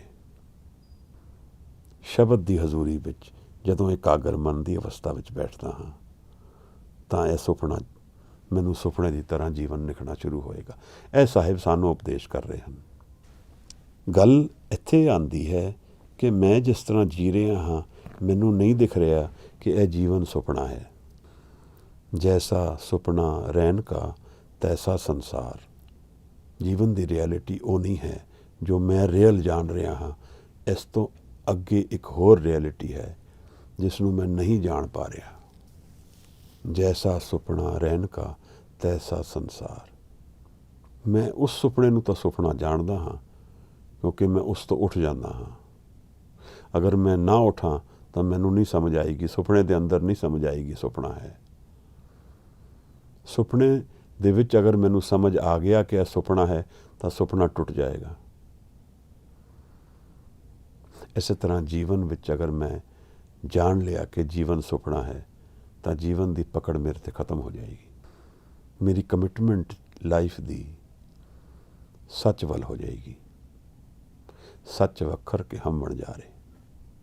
ਇਹ ਗੁਰੂ ਦੇ ਘਰ ਦੀ ਵਿਧੀ ਹੈ। ਜੀਵਨ ਜੀਂਦੇ ਹੋਏ ਸੱਚ ਵੱਲ ਮੁੱਖ ਕਰਕੇ ਚੱਲੀਏ। ਔਰ ਉਹ ਇਹਦਾ ਪ੍ਰੈਕਟੀਕਲ ਰੂਪ ਕੀ ਹੈ? ਇਹਦਾ ਪ੍ਰੈਕਟੀਕਲ ਰੂਪ ਸ਼ਬਦ ਹੈ। ਸ਼ਬਦ ਦੀ ਡਾਇਮੈਂਸ਼ਨਸ ਵੀ ਇੱਕ ਵਾਰ ਸਮਝੀਏ, ਕਿਉਂਕਿ ਸ਼ਬਦ ਬਾਰ-ਬਾਰ ਸਾਡੇ ਲਈ ਇਸ ਬਾਣੀ ਵਿੱਚ, ਗੁਰੂ ਗ੍ਰੰਥ ਸਾਹਿਬ ਵਿੱਚ ਜਗ੍ਹਾ ਜਗ੍ਹਾ ਸ਼ਬਦ ਆਉਂਦਾ ਹੈ। ਸ਼ਬਦ ਦੀ ਕੀ ਡਾਇਮੈਂਸ਼ਨਸ ਹਨ? ਅੱਜ ਮੈਂ ਮਹਾਨਕੋਸ਼ ਦੇਖਦਾ ਸੀ, ਸ਼ਬਦ ਦੀ 10 ਡਾਇਮੈਂਸ਼ਨ ਉਹਦੀ ਦੱਸੀਆਂ ਹੈ। ਪਹਿਲੀ ਡਾਇਮੈਂਸ਼ਨ ਆਚਰਣ ਹੈ, ਜੀਵਨ ਹੈ, ਰਸਤਾ ਹੈ। ਦੂਜੀ ਡਾਇਮੈਂਸ਼ਨ ਇਹਦੀ ਗੁਰੂ ਕਾ ਸ਼ਬਦ ਹੈ, ਗੁਰੂ ਦੀ ਬਾਣੀ ਹੈ। ਇਹ ਵੀ ਸਮਝ ਰਿਹਾ ਹਾਂ ਮੈਂ ਕਿ ਇੱਕ ਡਾਇਮੈਂਸ਼ਨ ਸ਼ਬਦ ਦੀ ਉਹ ਹੈ ਜੋ ਡਿਫਾਈਨਡ ਗੁਰੂ ਗ੍ਰੰਥ ਸਾਹਿਬ ਵਿੱਚ ਸ਼ਬਦ ਮੇਰੇ ਨੂੰ ਹਾਜ਼ਰ ਹੈ। ਮੇਰੇ ਲਈ ਸਮਝਣਾ ਸੌਖਾ ਹੈ ਕਿਉਂਕਿ ਮੈਂ ਸਿੱਖ ਜੀਵਨ ਨੂੰ ਜਾਣਦਾ ਹਾਂ। ਪਰ ਸ਼ਾਇਦ ਬਾਕੀਆਂ ਨੂੰ ਇਹ ਸ਼ਬਦ ਦੀ ਰਿਐਲਿਟੀ ਨਹੀਂ ਸਮਝ ਆਏਗੀ। ਸ਼ਬਦ ਦਾ ਮਤਲਬ ਇਹ ਨਹੀਂ ਹੈ ਕਿ ਉਹ ਸਿਰਫ ਇਸੇ ਡਾਇਮੈਂਸ਼ਨ ਵਿੱਚ ਰਹੇ। ਸ਼ਬਦ ਦੀ ਹੋਰ ਵੀ ਡਾਇਮੈਂਸ਼ਨ ਹੈ, ਨਾਮ ਵੀ ਸ਼ਬਦ ਹੈ। ਫਿਰ ਮੁਕਤ ਪਾਏ ਲਾਗ ਚਰਨੀ ਸਤਿਗੁਰ ਸ਼ਬਦ ਸੁਣਾਏ। ਜਦੋਂ ਮਨ ਨਾਮ ਨਾਲ ਜੁੜ ਜਾਏਗਾ, ਪ੍ਰੇਮ ਨਾਲ, ਸ਼ਬਦ ਨੂੰ ਗਾਣ ਨਾਲ, ਜਦੋਂ ਨਾਮ ਮਨ ਵਿੱਚ ਹਾਜ਼ਰ ਹੋ ਜਾਂਦਾ ਹੈ ਤਾਂ ਐਕਸਪੀਰੀਅੰਸ ਖੁੱਲ੍ਹਦਾ ਹੈ, ਜਿਹਦੇ ਵਿੱਚ ਇਸ ਸੁਪਨੇ ਨੂੰ ਜਾਣ ਲੈਣ ਦੀ ਪੋਸੀਬਿਲਿਟੀਜ਼ ਹਨ। ਸ਼ਬਦ ਦੀ ਅਨਡਿਫਾਈਨਡ ਕੈਰੈਕਟਰਿਸਟਿਕ ਵੀ ਹੈ, ਜਿਸ ਨੂੰ ਸਾਹਿਬ ਨਿਰਗੁਣ ਕਹਿੰਦੇ ਹਨ। ਉਹ ਨਿਰੰਕਾਰ ਦਾ ਵੀ ਨਾਮ ਸ਼ਬਦ ਹੈ। ਇਹ ਚਾਰ ਪੱਖ ਹੋ ਗਏ। ਸ਼ਬਦ ਤੋਂ ਭਾਵ ਵਿਚਾਰ ਵੀ ਹੈ। ਏਕ ਸ਼ਬਦ ਵਿਚਾਰੀਏ ਜਾਂ ਤੂੰ ਤਾਂ ਕੀਆ ਹਰ। ਸ਼ਬਦ ਤੋਂ ਭਾਵ ਉਪਦੇਸ਼ ਵੀ ਹੈ। ਇਹਦਾ ਮਤਲਬ ਹੁਕਮ ਵੀ ਹੈ। ਨਿਰੰਕਾਰ ਦਾ ਹੁਕਮ ਵੀ ਸ਼ਬਦ ਹੈ, ਉਹਦਾ ਆਰਡਰ ਸ਼ਬਦ ਹੈ, ਉਹਦਾ ਉਪਦੇਸ਼ ਸ਼ਬਦ ਹੈ। ਸ਼ਬਦ ਤੋਂ ਭਾਵ ਧੁਨ ਵੀ ਹੈ। ਇਹ ਮਲਟੀ ਡਾਇਮੈਂਸ਼ਨਲ ਐਲੀਗਰੀ। ਹੁਕਮ, ਮਹਾਨ ਕੋਸ਼ ਵੀ ਦੱਸਦੀ ਹੈ ਕਿ ਹੁਕਮ ਸ਼ਬਦ ਦਾ ਇੱਕ ਹੋਰ ਪੈਰਾਮੀਟਰ ਹੈ, ਇੱਕ ਹੋਰ ਡਾਇਮੈਂਸ਼ਨ ਹੈ। ਸ਼ਬਦ ਦੇ ਕਰਕੇ ਹੀ ਹੁਕਮ ਹੈ। ਦੋਨੋਂ ਇੱਕੋ ਹੀ ਚੀਜ਼ਾਂ ਨੇ। ਤੇਰਾ ਸ਼ਬਦ ਉਹ ਹਰ ਆਪੇ ਪਰਮ ਕਹਾਈ। ਤੇਰਾ ਸ਼ਬਦ ਤੂੰ ਹੈ ਆਪੇ ਪਰਮ ਕਹਾਈ। ਇਹਦੀ 9ਵੀਂ ਡਾਇਮੈਂਸ਼ਨ ਸ਼ਬਦ ਦੀ ਹੈ ਉਪਦੇਸ਼, ਮਕਸਦ। ਨਾ ਸ਼ਬਦ ਬੂਝੇ ਨਾ ਜਾਣੇ ਬਾਣੀ। ਔਰ 10ਵਾਂ ਅਰਥ ਦਾ ਬਣਦਾ ਹੈ ਸੁਨੇਹਾ, ਜਿਹੜਾ ਟੁਰਦੇ ਭਾਵ ਵਿੱਚ ਇੱਕ ਦਿਨ ਮੈਂ ਕਹਿ ਵੀ ਗਿਆ ਸੀ ਕਿ ਇਹ ਪ੍ਰੇਮ ਦਾ ਪੱਤਰ ਹੈ ਸ਼ਬਦ। ਇੱਕ ਪੋਸੀਬਿਲਿਟੀ ਹੋਰ ਹੈ, ਇਹ ਸ਼ਬਦ ਟਰਾਂਸਫੋਰਮੇਸ਼ਨਲ ਐਨਰਜੀ ਵੀ ਹੈ। ਇਹ ਮੇਰੇ ਮਨ ਨੂੰ ਟਰਾਂਸਫਾਰਮ ਕਰਨ ਦੀ ਸ਼ਕਤੀ ਰੱਖਦਾ ਹੈ। ਜਦੋਂ ਮੇਰੀ ਸੁਰਤ ਸ਼ਬਦ ਨਾਲ ਜੁੜਦੀ ਹੈ ਤਾਂ ਮੈਂ ਥਾਟਸ ਤੋਂ ਟੁੱਟ ਜਾਂਦਾ ਹਾਂ। ਤਾਂ ਜਿਹੜੀ ਆਈਡੈਂਟੀਟੀ ਮੇਰੀ ਹੈ ਉਹ ਮੇਰੇ ਥਾਟਸ ਕਰਕੇ ਹੀ ਮੇਰੇ ਲਈ ਸਾਹਮਣੇ ਆਉਂਦੀ ਹੈ। ਮੈਂ ਕੌਣ ਹਾਂ, ਮੈਂ ਕੀ ਹਾਂ, ਕਿਹੜੀ ਪਰੇਸ਼ਾਨੀਆਂ ਨੇ, ਕਿਹੜੇ ਸੁੱਖ ਨੇ, ਕਿਹੜੇ ਦੁੱਖ ਨੇ, ਉਹ ਸਭ ਮੈਂ ਡਿਫਾਈਨ ਹੋ ਰਿਹਾ ਥਾਟਸ ਦੇ ਅੰਦਰ ਹੀ। ਉਹੀ ਮੇਰੀ ਆਈਡੈਂਟੀਟੀ ਹੈ। ਅਗਰ ਥਾਟਸ ਨਹੀਂ ਹੋਣਗੇ ਤਾਂ ਮੇਰੀ ਆਈਡੈਂਟੀਟੀ ਨਹੀਂ ਹੈ। ਸ਼ਬਦ ਵਿੱਚ ਪੋਟੈਂਸ਼ੀਅਲ ਹੈ ਮੈਨੂੰ ਆਪਣੀ ਆਈਡੈਂਟੀਟੀ ਤੋਂ ਇੱਕ ਇਹੋ ਜਿਹੀ ਡਾਇਮੈਂਸ਼ਨ ਨਾਲ ਜੋੜਨਾ ਜਿਹੜੀ ਨਿਰੰਕਾਰ ਦੇ ਵਿੱਚ ਵਾਸ ਰੱਖਦੀ ਹੈ। ਗੁਰੂ ਸਾਹਿਬ ਨੇ ਇਸ ਕਰਕੇ ਸਾਨੂੰ ਬਾਰ-ਬਾਰ ਸ਼ਬਦ ਵੱਲ ਪ੍ਰੇਰਿਆ ਹੈ। ਮੈਂ ਜੀਵਨ ਵਿੱਚ ਕੁਝ ਵੀ ਕਰਦਾ ਹਾਂ, ਮਾੜਾ ਕਰਦਾ ਹਾਂ, ਚੰਗਾ ਕਰਦਾ ਹਾਂ, ਉਹਦਾ ਹੱਲ ਸਾਰਾ ਸ਼ਬਦ ਹੀ ਹੈ। ਮੈਂ ਆਪਣੀ ਮਾੜੀ ਕੁਆਲਿਟੀਜ਼ ਕਰਕੇ ਪਰੇਸ਼ਾਨ ਰਹਿੰਦਾ ਹਾਂ, ਔਰ ਜਿਤਨਾ ਮੈਂ ਪਰੇਸ਼ਾਨ ਹੁੰਦਾ ਹਾਂ ਉਤਨਾ ਹੀ ਉਹਨਾਂ ਵਿੱਚ ਫਸਦਾ ਜਾਂਦਾ ਹਾਂ। ਉਹਦਾ ਹੱਲ ਸ਼ਬਦ ਹੈ। ਕੋਈ ਪਰੇਸ਼ਾਨ ਹੈ ਮਨ ਦੀ ਅਵਸਥਾ ਕਰਕੇ, ਉਹਦਾ ਹੱਲ ਸ਼ਬਦ ਹੈ। ਇਸ ਤਰ੍ਹਾਂ ਦੀ ਗੱਲ ਹੈ ਜਿਵੇਂ ਇੱਕ ਗੁਫਾ ਹੈ। ਹਰ ਜੀਓ ਗੁਫਾ ਅੰਦਰ ਰੱਖ ਕੇ ਵਾਜਾ ਪਵਨ ਵਜਾਇਆ। ਇੱਥੇ ਗੁਫਾ ਦਾ ਭਾਵ ਅਰਥ, ਇੱਕ ਅਰਥ ਬਣਦਾ ਹੈ ਸਰੀਰ। ਸਰੀਰ ਵਿੱਚ ਸਾਨੂੰ ਮਨ ਨੂੰ ਰੱਖਿਆ ਔਰ ਪਵਨ ਸਵਾਸ ਉਹਦੇ ਚੱਲਦੇ ਹੈ। ਪਰ ਗੁਫਾ ਇਹੋ ਜਿਹੀ ਵੀ ਜਗ੍ਹਾ ਹੈ ਜਿਹਦੇ ਵਿੱਚ ਜਾ ਕੇ ਮੈਂ ਬਾਹਰ ਦੀ ਇਨਵਾਇਰਮੈਂਟ ਤੋਂ ਟੁੱਟ ਜਾਂਦਾ ਹਾਂ। ਜਦੋਂ ਮੈਂ ਇੱਕ ਗਹਿਨ ਗੁਫਾ ਦੇ ਅੰਦਰ ਚਲਾ ਜਾਂਦਾ ਤਾਂ ਬਾਹਰ ਪਕੜ ਮੀਂਹ ਵੀ ਪੈ ਰਿਹਾ, ਮੈਨੂੰ ਨਹੀਂ ਕੋਈ ਫਰਕ ਪੈ ਰਿਹਾ। ਗੁਫਾ ਦੇ ਅੰਦਰ ਦਾ ਇਨਵਾਇਰਮੈਂਟ ਔਰ ਬਾਹਰ ਦਾ ਫਰਕ ਹੈ, ਮੈਨੂੰ ਟੱਚ ਨਹੀਂ ਕਰ ਪਾਉਂਦਾ ਬਾਹਰ ਦਾ ਇਨਵਾਇਰਮੈਂਟ। ਇਸੇ ਤਰ੍ਹਾਂ ਜਦ ਮੈਂ ਆਪਣੀ ਆਈਡੈਂਟੀਟੀ ਤੋਂ ਸ਼ਬਦ ਦੇ ਰਾਹੀਂ ਇੱਕ ਇਹੋ ਜਿਹੀ ਅਵਸਥਾ ਵਿੱਚ ਚਲਾ ਜਾਂਦਾ ਜਿੱਥੇ ਮੇਰੀ ਆਈਡੈਂਟੀਟੀ ਨਹੀਂ ਹੈ ਤਾਂ ਮੇਰਾ ਵਾਸਾ ਇੱਕ ਇਹੋ ਜਿਹੀ ਗੁਫਾ ਵਿੱਚ ਹੋ ਜਾਂਦਾ ਹੈ ਜਿੱਥੇ ਮੇਰਾ ਬਾਹਰ ਦਾ ਇਨਵਾਇਰਮੈਂਟ ਮੈਨੂੰ ਟੱਚ ਨਹੀਂ ਕਰ ਪੈਂਦਾ। ਉੱਥੇ ਫਿਰ ਮੈਨੂੰ ਸ਼ਾਇਦ ਸਮਝ ਆਏਗੀ ਕਿ ਸੁਪਨਾ ਟੁੱਟ ਗਿਆ ਕਿ ਨਹੀਂ ਟੁੱਟਿਆ। ਉੱਥੇ ਫਿਰ ਮੈਨੂੰ ਸ਼ਾਇਦ ਸਮਝ ਆਏਗੀ ਕਿ ਮਨ ਦੀ ਰਿਐਲਿਟੀ ਕੀ ਹੈ। ਮੈਂ ਕਿਸ ਮਨ ਵਿੱਚ ਜੀ ਰਿਹਾ ਹਾਂ ਔਰ ਮਨ ਦੀ ਤਹਿਾਂ ਦੇ ਅੰਦਰ ਕੀ ਹੈ। ਇਹਦਾ ਰਸਤਾ ਸ਼ਬਦ ਤੋਂ ਹੀ ਖੁੱਲ੍ਹਦਾ ਹੈ। ਅਸੀਂ ਇਸ ਸ਼ਬਦ ਨੂੰ ਗੁਰੂ ਗ੍ਰੰਥ ਸਾਹਿਬ ਦੀ ਬਾਣੀ ਜ਼ਰੀਏ ਵੀ ਜਾਣਦੇ ਹਾਂ ਔਰ ਇਹ ਗੁਰੂ ਦੀ ਕਿਰਪਾ ਹੈ ਕਿ ਇਹ ਸ਼ਬਦ ਸਾਡੇ ਲਈ ਹਾਜ਼ਰ ਹੈ। ਇਸ ਦੇ ਅਭਿਆਸ ਵਿੱਚ ਉਤਰਨਾ, ਇਸ ਦੇ ਵਿਚਾਰ ਵਿੱਚ ਉਤਰਨਾ ਔਰ ਫਿਰ ਇਹਦੇ ਧਿਆਨ 'ਚ ਉਤਰਨਾ, ਇਹ ਦੋ ਪਹਿਲੂ ਹਨ ਸ਼ਬਦ ਦੀ ਨਾਲ ਸਾਂਝ ਪਾਉਣ ਦੇ। ਇੱਕ ਮਨ ਦੀ ਐਸੀ ਅਵੇਕਨਿੰਗ ਵੱਲ ਜਾਣ ਦੇ ਜਿਹਦੇ ਨਾਲ ਮੇਰੀ ਆਈਡੈਂਟਿਟੀ ਦੂਰ ਰਹਿ ਜਾਂਦੀ ਹੈ। 10ਵਾਂ ਪਹਿਲੂ ਸ਼ਬਦ ਦਾ ਸਾਹਿਬ ਨੇ ਕਿਹਾ ਹੈ, ਸਨੇਹਾ ਹੈ। ਇੱਕ ਚਿੱਠੀ ਹੈ, ਇੱਕ ਮੈਸੇਜ ਹੈ, ਇੱਕ ਪੁਕਾਰ ਹੈ, ਇੱਕ ਪ੍ਰੇਮ ਹੈ, ਇੱਕ ਰਸਤਾ ਹੈ ਜਿੱਥੋਂ ਬੰਧਨ ਵਿੱਚ ਬੰਨਿਆ ਹੋਇਆ ਆਜ਼ਾਦੀ ਵੱਲ ਜਾ ਸਕਦਾ ਹੈ, ਜਿੱਥੋਂ ਜੀਵਨ ਤੋਂ ਵਿੱਚ ਫਸਿਆ ਹੋਇਆ ਜਨ ਆਪਣੇ ਬਿਯੋਂਡ ਜਾ ਸਕਦਾ ਹੈ। ਇਹ ਕਨਸੈਪਟ ਕਿਤਨਾ ਕਮਾਲ ਦਾ ਹੈ। ਇਸ ਸ਼ਬਦ ਨਾਲ ਸਾਂਝ ਪਾਉਣ ਦੀ ਸਾਨੂੰ ਲੋੜ ਹੈ।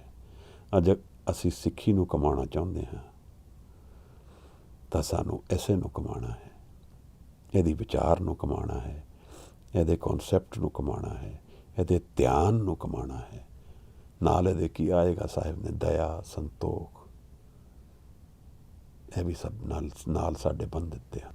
ਤੌਲ ਧਰਮ ਦਇਆ ਕਾ ਪੂਤ। ਮਹਾਰਾਜ ਇੱਥੇ ਸਮਝਾ ਰਹੇ ਹਨ, ਅਵਗਤੋਂ ਨਿਰਮਾਇਲ ਉਪਜੇ। ਅਨਡਿਫਾਈਨਡ ਤੋਂ ਉਹ ਨਿਰਮਲਤਾ ਉਪਜਦੀ ਹੈ ਜਿਸ ਤੋਂ ਦੁਨੀਆ ਬਣਦੀ ਹੈ, ਜਿਹਦੇ ਵਿੱਚ ਨਿਰਗੁਣ ਔਰ ਸਰਗੁਣ ਦੋਨੋਂ ਹਾਜ਼ਰ ਹਨ। ਅਸੀਂ ਸਰਗੁਣ ਨੂੰ ਜੀਂਦੇ ਹਾਂ ਆਪਣੀ ਈਗੋ ਦੇ ਥਰੂ। ਅਸੀਂ ਐਸੇ ਜੀਵਨ ਨੂੰ ਜਾਣਦੇ ਹਾਂ, ਪਰ ਮੇਰੀ ਈਗੋ ਇੱਕ ਸੁਪਨੇ ਦੀ ਤਰ੍ਹਾਂ ਹੈ। ਅਗਰ ਮੈਂ ਸਿਰਫ ਈਗੋ ਨੂੰ ਹੀ ਜਾਣਦਾ ਹਾਂ ਔਰ ਉਹਦੇ ਵਿੱਚ ਹੀ ਵਾਸ ਰੱਖਦਾ ਹਾਂ ਤਾਂ ਮੌਤ ਵਿੱਚ ਜਦੋਂ ਸੁਪਨਾ ਟੁੱਟੇਗਾ ਤਾਂ ਮੈਂ ਈਗੋ ਦੇ ਵਿੱਚ ਹੀ ਰਵਾਂਗਾ। ਪਰ ਮੈਂ ਹੰਕਾਰ ਤੋਂ ਇਲਾਵਾ ਅਗਰ ਕੋਈ ਹੋਰ ਡਾਇਮੈਂਸ਼ਨ ਲੱਭ ਲਈ ਹੈ, ਜੀਵਨ ਵਿੱਚ ਲੱਭ ਲਈ ਹੈ, ਤਾਂ ਮੌਤ ਇਸ ਹੰਕਾਰ ਨੂੰ ਮਾਰੇਗੀ, ਉਸ ਡਾਇਮੈਂਸ਼ਨ ਨੂੰ ਨਹੀਂ ਮਾਰ ਪਾਏਗੀ। ਸਾਹਿਬ ਨੇ ਉਸ ਡਾਇਮੈਂਸ਼ਨ ਨੂੰ ਸ਼ਬਦ ਕਿਹਾ ਹੈ। ਗੁਰੂ ਨਾਨਕ ਸਾਹਿਬ ਦਾ ਅਗਰ ਸਾਨੂੰ ਕੋਈ ਦਰਵਾਜ਼ਾ ਹੈ ਜਿਸ ਦੀ ਪੁਕਾਰ ਕੇ ਉਹ ਸਾਨੂੰ ਪ੍ਰੇਰਿਤ ਕਰਦੇ ਹਨ, ਉਹ ਸ਼ਬਦ ਹੈ। ਜਿਵੇਂ ਬਾਰ-ਬਾਰ ਕੋਈ ਆਪਣੇ ਨਿਕੰਮੇ ਸਿੱਖ ਨੂੰ ਕਹੇ, ਇੱਧਰ ਜ਼ਰੂਰ ਜਾਣਾ ਹੈ, ਸਾਰੇ ਹੱਲ ਇੱਥੇ ਲੱਭਣਗੇ, ਉਹ ਸ਼ਬਦ ਗੁਰੂ ਹੈ। ਮਹਾਰਾਜ ਫਿਰ ਅੱਗੇ ਚੱਲਦੇ ਹਨ। ਸਤਿਗੁਰ ਪਰਚੇ ਪਰਮ ਪਦ ਪਾਈਏ, ਸਾਚੇ ਸ਼ਬਦ ਸਮਾਏ ਲਿਆ। ਜਦੋਂ ਬੱਚਾ ਸਾਡਾ ਪਰੇਸ਼ਾਨ ਕਰਦਾ ਹੈ ਤਾਂ ਅਸੀਂ ਕਹਿੰਦੇ ਹਾਂ ਇਹਨੂੰ ਖਿਡੌਣੇ ਨਾਲ ਪਰਚਾ ਲਓ, ਇਹਨੂੰ ਕੋਈ ਖਿਡੌਣਾ ਦਿਓ, ਇਹਦਾ ਮਨ ਪਰਚ ਜਾਏ, ਇਹਦਾ ਮਨ ਉਸ ਖਿਡੌਣੇ ਵਿੱਚ ਲੱਗ ਜਾਏ। ਅਸੀਂ ਆਪਣਾ ਮਨ ਵੀ ਜੀਵਨ ਦੇ ਖਿਡੌਣਿਆਂ ਵਿੱਚ ਲਗਾ ਦਿੱਤਾ ਹੈ। ਪਰ ਗੁਰੂ ਕਹਿੰਦੇ ਹਨ, ਜਦੋਂ ਇਹ ਮਨ ਸਤਿਗੁਰ ਨਾਲ ਲੱਗੇਗਾ, ਜਦੋਂ ਮੇਰਾ ਮਨ ਸ਼ਬਦ ਵਿੱਚ ਲੀਨ ਹੋਏਗਾ, ਪਰਚਾ ਸ਼ਬਦ ਦਾ, ਮੇਰਾ ਮਨ ਪਰਚੇਗਾ ਸ਼ਬਦ ਨਾਲ, ਦੁਨਿਆਵੀ ਰੰਗ ਉਤਰ ਜਾਣਗੇ। ਫਿਰ ਦੁਨੀਆ ਦੀ ਪਕੜ ਮੇਰੇ ਤੇ ਘਟ ਜਾਏਗੀ, ਇੱਕ ਨਵਾਂ ਖੇੜਾ ਜ਼ਿੰਦਗੀ ਵਿੱਚ ਆ ਜਾਏਗਾ, ਇੱਕ ਨਵਾਂ ਪ੍ਰੇਮ ਉਤਰੇਗਾ, ਇੱਕ ਨਵਾਂ ਵਿਸਮਾਦ ਆਏਗਾ। ਇਹ ਸਭ ਸਤਿਗੁਰ ਨਾਲ ਪਰਚਣ ਨਾਲ ਆਏਗਾ। ਗੁਰੂ ਨਾਲ ਬੈਠ ਕੇ ਆਪਣੇ ਹੰਕਾਰ ਤੇ ਨੂੰ ਛੱਡਣਾ ਸਤਿਗੁਰ ਨੂੰ ਮਿਲਣ ਦੀ ਵਿਧੀ ਹੈ। ਮੈਂ ਕਿਸੇ ਕੋਲ ਗਿਆ, ਕਿਸੇ ਡਾਕਟਰ ਕੋਲ ਗਿਆ, ਆਪਣੇ ਰੋਗਾਂ ਲਈ ਕੋਈ ਹੱਲ ਲੱਭਣ ਗਿਆ ਔਰ ਡਾਕਟਰ ਨੂੰ ਹੀ ਪੜ੍ਹਾ ਆਇਆ, ਤਾਂ ਮੇਰੀ ਬਿਮਾਰੀ ਦਾ ਹੱਲ ਨਹੀਂ ਮਿਲੇਗਾ। ਪਰ ਮੈਂ ਅਗਰ ਗਿਆ ਤਾਂ ਆਪਣਾ ਮਨ ਛੱਡ ਕੇ ਜੋ ਮੈਨੂੰ ਡਾਕਟਰ ਨੇ ਕਿਹਾ ਹੈ ਉਹ ਕਰਾਂਗਾ, ਤਾਂ ਜੋ ਪੋਸੀਬਿਲਿਟੀਜ਼ ਪੋਜ਼ਿਟਿਵਲੀ ਮੇਰੇ ਲਈ ਉਹ ਖੁੱਲ੍ਹ ਜਾਣਗੀਆਂ। ਇਸੇ ਤਰ੍ਹਾਂ ਜਦ ਮੈਂ ਗੁਰੂ ਅੱਗੇ ਆਪਣਾ ਮਨ ਲੈ ਕੇ ਬੈਠਾਂਗਾ, ਆਪਣਾ ਹੰਕਾਰ ਲੈ ਕੇ ਬੈਠਾਂਗਾ, मैं ਜਾਣਦਾ ਹਾਂ ਲੈ ਕੇ ਬੈਠਾਂਗਾ ਤਾਂ ਫਿਰ ਮੈਂ ਕੁਝ ਜਾਣ ਨਹੀਂ ਸਕਾਂਗਾ। ਗੁਰੂ ਅੱਗੇ ਜਾਣਾ ਹੈ ਤਾਂ ਹੰਕਾਰ ਛੱਡਣਾ ਪਏਗਾ, ਇਹਨੂੰ ਛੱਡ ਕੇ ਅੱਗੇ ਜਾਣਾ ਪਏਗਾ। ਔਰ ਉਹਦਾ ਇੱਕ ਤਰੀਕਾ ਹੈ, ਥਾਟਸ ਦੇ ਨਾਲ ਰਿਲੇਸ਼ਨ ਰੱਖਦਾ ਹੈ, ਵਿਚਾਰ ਨਾਲ ਰਿਲੇਸ਼ਨ ਰੱਖਦਾ ਹੈ। ਜੋ ਮੇਰੀਆਂ ਥਾਟਸ ਹਨ ਮੈਂ ਉਸ ਆਪਣੇ ਆਪ ਨੂੰ ਉਸੇ ਤਰ੍ਹਾਂ ਆਈਡੈਂਟੀਫਾਈ ਕਰਦਾ ਹਾਂ। ਪਰ ਮਹਾਰਾਜ ਕਹਿੰਦੇ ਨੇ ਇਸ ਹੰਕਾਰ ਤੋਂ ਅੱਗੇ ਵੀ ਇੱਕ ਜੀਵਨ ਹੈ, ਉਹ ਸਤਿਗੁਰ ਦੇ ਪਰਚ ਨਾਲ ਹੈ, ਉਹ ਸ਼ਬਦ ਦੇ ਪਰਚ ਨਾਲ ਹੈ। ਅਗਰ ਮੈਂ ਆਪਣਾ ਮਨ ਸ਼ਬਦ ਨਾਲ ਜੋੜ ਲਿਆ ਤਾਂ ਫਿਰ ਮੇਰੀਆਂ ਥਾਟਸ ਗਿਰ ਜਾਣਗੀਆਂ, ਕਿਉਂਕਿ ਜਦ ਮੇਰਾ ਪੂਰਾ ਧਿਆਨ ਸ਼ਬਦ ਵਿੱਚ ਆਏਗਾ ਤਾਂ ਹੋਰ ਕਿਧਰ ਨਹੀਂ ਜਾ ਸਕਦਾ। ਇਸ ਕਰਕੇ ਸਾਹਿਬ ਨੇ ਕਿਹਾ, ਹਉਮੈ ਨਾਮੇ ਨਾਲ ਵਿਰੋਧ ਹੈ, ਦੋਏ ਨਾ ਬਸੇ ਇੱਕ ਥਾਏ। ਜਦ ਸ਼ਬਦ ਦੇ ਵਿੱਚ ਮਨ ਲੱਗ ਗਿਆ ਤਾਂ ਵਿਚਾਰ ਕਿੱਧਰ ਆਉਣਗੇ? ਫਿਰ ਇਕਾਗਰ ਮਨ, ਜਿਵੇਂ ਗੁਰੂ ਅਰਜਨ ਸਾਹਿਬ ਕਹਿੰਦੇ ਹਨ, ਸਾਵਧਾਨ ਇਕਾਗਰ ਚੀਤ। ਇਕਾਗਰ ਮਨ ਪੂਰਾ ਸ਼ਬਦ ਵਿੱਚ ਲੱਗ ਗਿਆ ਤਾਂ ਫਿਰ ਵਿਚਾਰਾਂ ਦੀ ਕੀ ਜਗ੍ਹਾ ਰਹਿ ਗਈ? ਸਤਿਗੁਰ ਕੇ ਜਨਮੇ ਪਾਵਨ ਮਿਟਾਇਆ। ਸ਼ਬਦ ਦੇ ਵਿੱਚ ਮਨ ਲੱਗ ਗਿਆ, ਇੱਕ ਨਵਾਂ ਜਨਮ ਮਿਲ ਗਿਆ। ਦੁਨੀਆ ਗਈ, ਹੰਕਾਰ ਗਿਆ, ਆਈਡੈਂਟਿਟੀ ਵੀ ਗਈ। ਨਾ ਸਰੀਰ ਦੀ ਹੋਸ਼ ਰਹੀ, ਨਾ ਜੀਵਨ ਦੇ ਨਾਲ ਕੋਈ ਲਿੰਕ ਰਿਹਾ। ਇੱਕ ਨਵੀਂ ਡਾਇਮੈਂਸ਼ਨ ਖੁੱਲ ਗਈ। ਇਹ ਪੋਸੀਬਿਲਿਟੀਜ਼ ਸ਼ਬਦ ਦੇ ਅੰਦਰ ਹਨ, ਜਿਸ ਨੂੰ ਸਾਹਿਬ ਨੇ ਸੁਨ ਨਿਰੰਤਰ ਐਸੇ ਬਾਣੀ ਵਿੱਚ ਕਿਹਾ ਹੈ ਸਾਨੂੰ। ਤਾਂ ਦੁਬਾਰਾ ਸਾਹਿਬ ਸਾਨੂੰ ਸਮਝਾਉਂਦੇ ਹਨ, ਸਤਿਗੁਰ ਪਰਚੇ ਪਰਮ ਪਦ ਪਾਈਏ। ਇਹਦਾ ਪ੍ਰਸ਼ਨ ਕੀ ਸੀ? ਇਸ ਸ਼ਬਦ ਕੋ ਜੋ ਅਰਥ ਆਵੇ, ਇਸ ਗੁਰ ਤਿਲ ਨਾ ਤਮਾਈ। ਕਿਉਂ ਤੱਤੇ ਅਵਗਤੇ ਪਾਵੇ, ਗੁਰਮੁਖ ਲੱਗੇ ਪਿਆਰੋ। ਅਵਗਤ ਨੂੰ ਕਿਵੇਂ ਪਾਣਾ ਹੈ? 21ਵੀਂ ਪੌੜੀ ਦੇ ਵਿੱਚ ਪ੍ਰਸ਼ਨ ਸੀ, ਗਿਆਨ ਕੀ ਮੁਦਰਾ ਕਵਨ ਕਥੀਏ ਲਈ। ਸਤਿਗੁਰ ਪਰਚੇ ਪਰਮ ਪਦ ਪਾਈਏ, ਸਾਚੇ ਸ਼ਬਦ ਸਮਾਏ ਲਿਆ। ਜਦੋਂ ਮੇਰਾ ਮਨ ਜਿਹੜਾ ਹੈ ਉਹ ਸ਼ਬਦ ਵਿੱਚ ਲੱਗ ਗਿਆ ਤਾਂ ਪਰਮ ਪਦ ਪਾਇਆ। ਫਿਰ ਇਹ ਪਰਮ ਪਦ ਕੀ ਹੈ? ਜੀਵਨ ਦੇ ਵਿੱਚ ਦੋ ਤਰ੍ਹਾਂ ਦਾ ਜੀਣਾ ਹੈ। ਇੱਕ ਜੀਣਾ ਉਸ ਤਰ੍ਹਾਂ ਦਾ ਹੈ ਕਿ ਅਸੀਂ ਸਾਰੀ ਰਿਐਲਿਟੀ ਨੂੰ ਫਿਜ਼ੀਕਲ ਲੈਵਲ 'ਤੇ ਹੀ ਜਾਣੀਏ, ਇਹੀ ਜਾਣੀਏ ਕਿ ਇਹੀ ਜੀਵਨ ਹੈ। ਪਰ ਜਦੋਂ ਅਸੀਂ ਇਹ ਜਾਣ ਲਿਆ ਕਿ ਜੀਵਨ ਇਸ ਤੋਂ ਬਿਯੋਂਡ ਹੈ ਔਰ ਉਸ ਰਿਐਲਿਟੀ ਨੂੰ ਅਸੀਂ ਐਕਸਪੀਰੀਅੰਸ ਕਰ ਲਿਆ, ਤਾਂ ਸਾਹਿਬ ਉਸ ਨੂੰ ਪਰਮ ਪਦ ਕਹਿੰਦੇ ਹਨ। ਸਾਹਿਬ ਉਸ ਨੂੰ ਸਮਝਾਉਂਦੇ ਹਨ ਕਿ ਇਹੀ ਪਦ ਹੈ ਜਿਹਦੇ ਵਿੱਚ ਹੁਣ ਜੀਵਨ ਪਿੱਛੇ ਚਲਾ ਗਿਆ। ਅੰਤਰ ਸ਼ਬਦ ਨਿਰੰਤਰ ਮੁਦਰਾ, ਹਉਮੈ ਮਮਤਾ ਦੂਰ ਕਰੀ। ਐਸੇ ਪਰਮ ਪਦ ਦੀ ਗੱਲ ਕਰ ਰਹੇ ਹਨ। ਇਹੀ ਚੀਜ਼ ਸਾਨੂੰ ਸਾਹਿਬ ਸਮਝਾ ਰਹੇ ਹਨ ਕਿ ਸ਼ਬਦ ਨਾਲ ਹਾਜ਼ਰ ਹੋਏਗਾ। ਸਾਚੇ ਸ਼ਬਦ ਸਮਾਏ ਲਿਆ।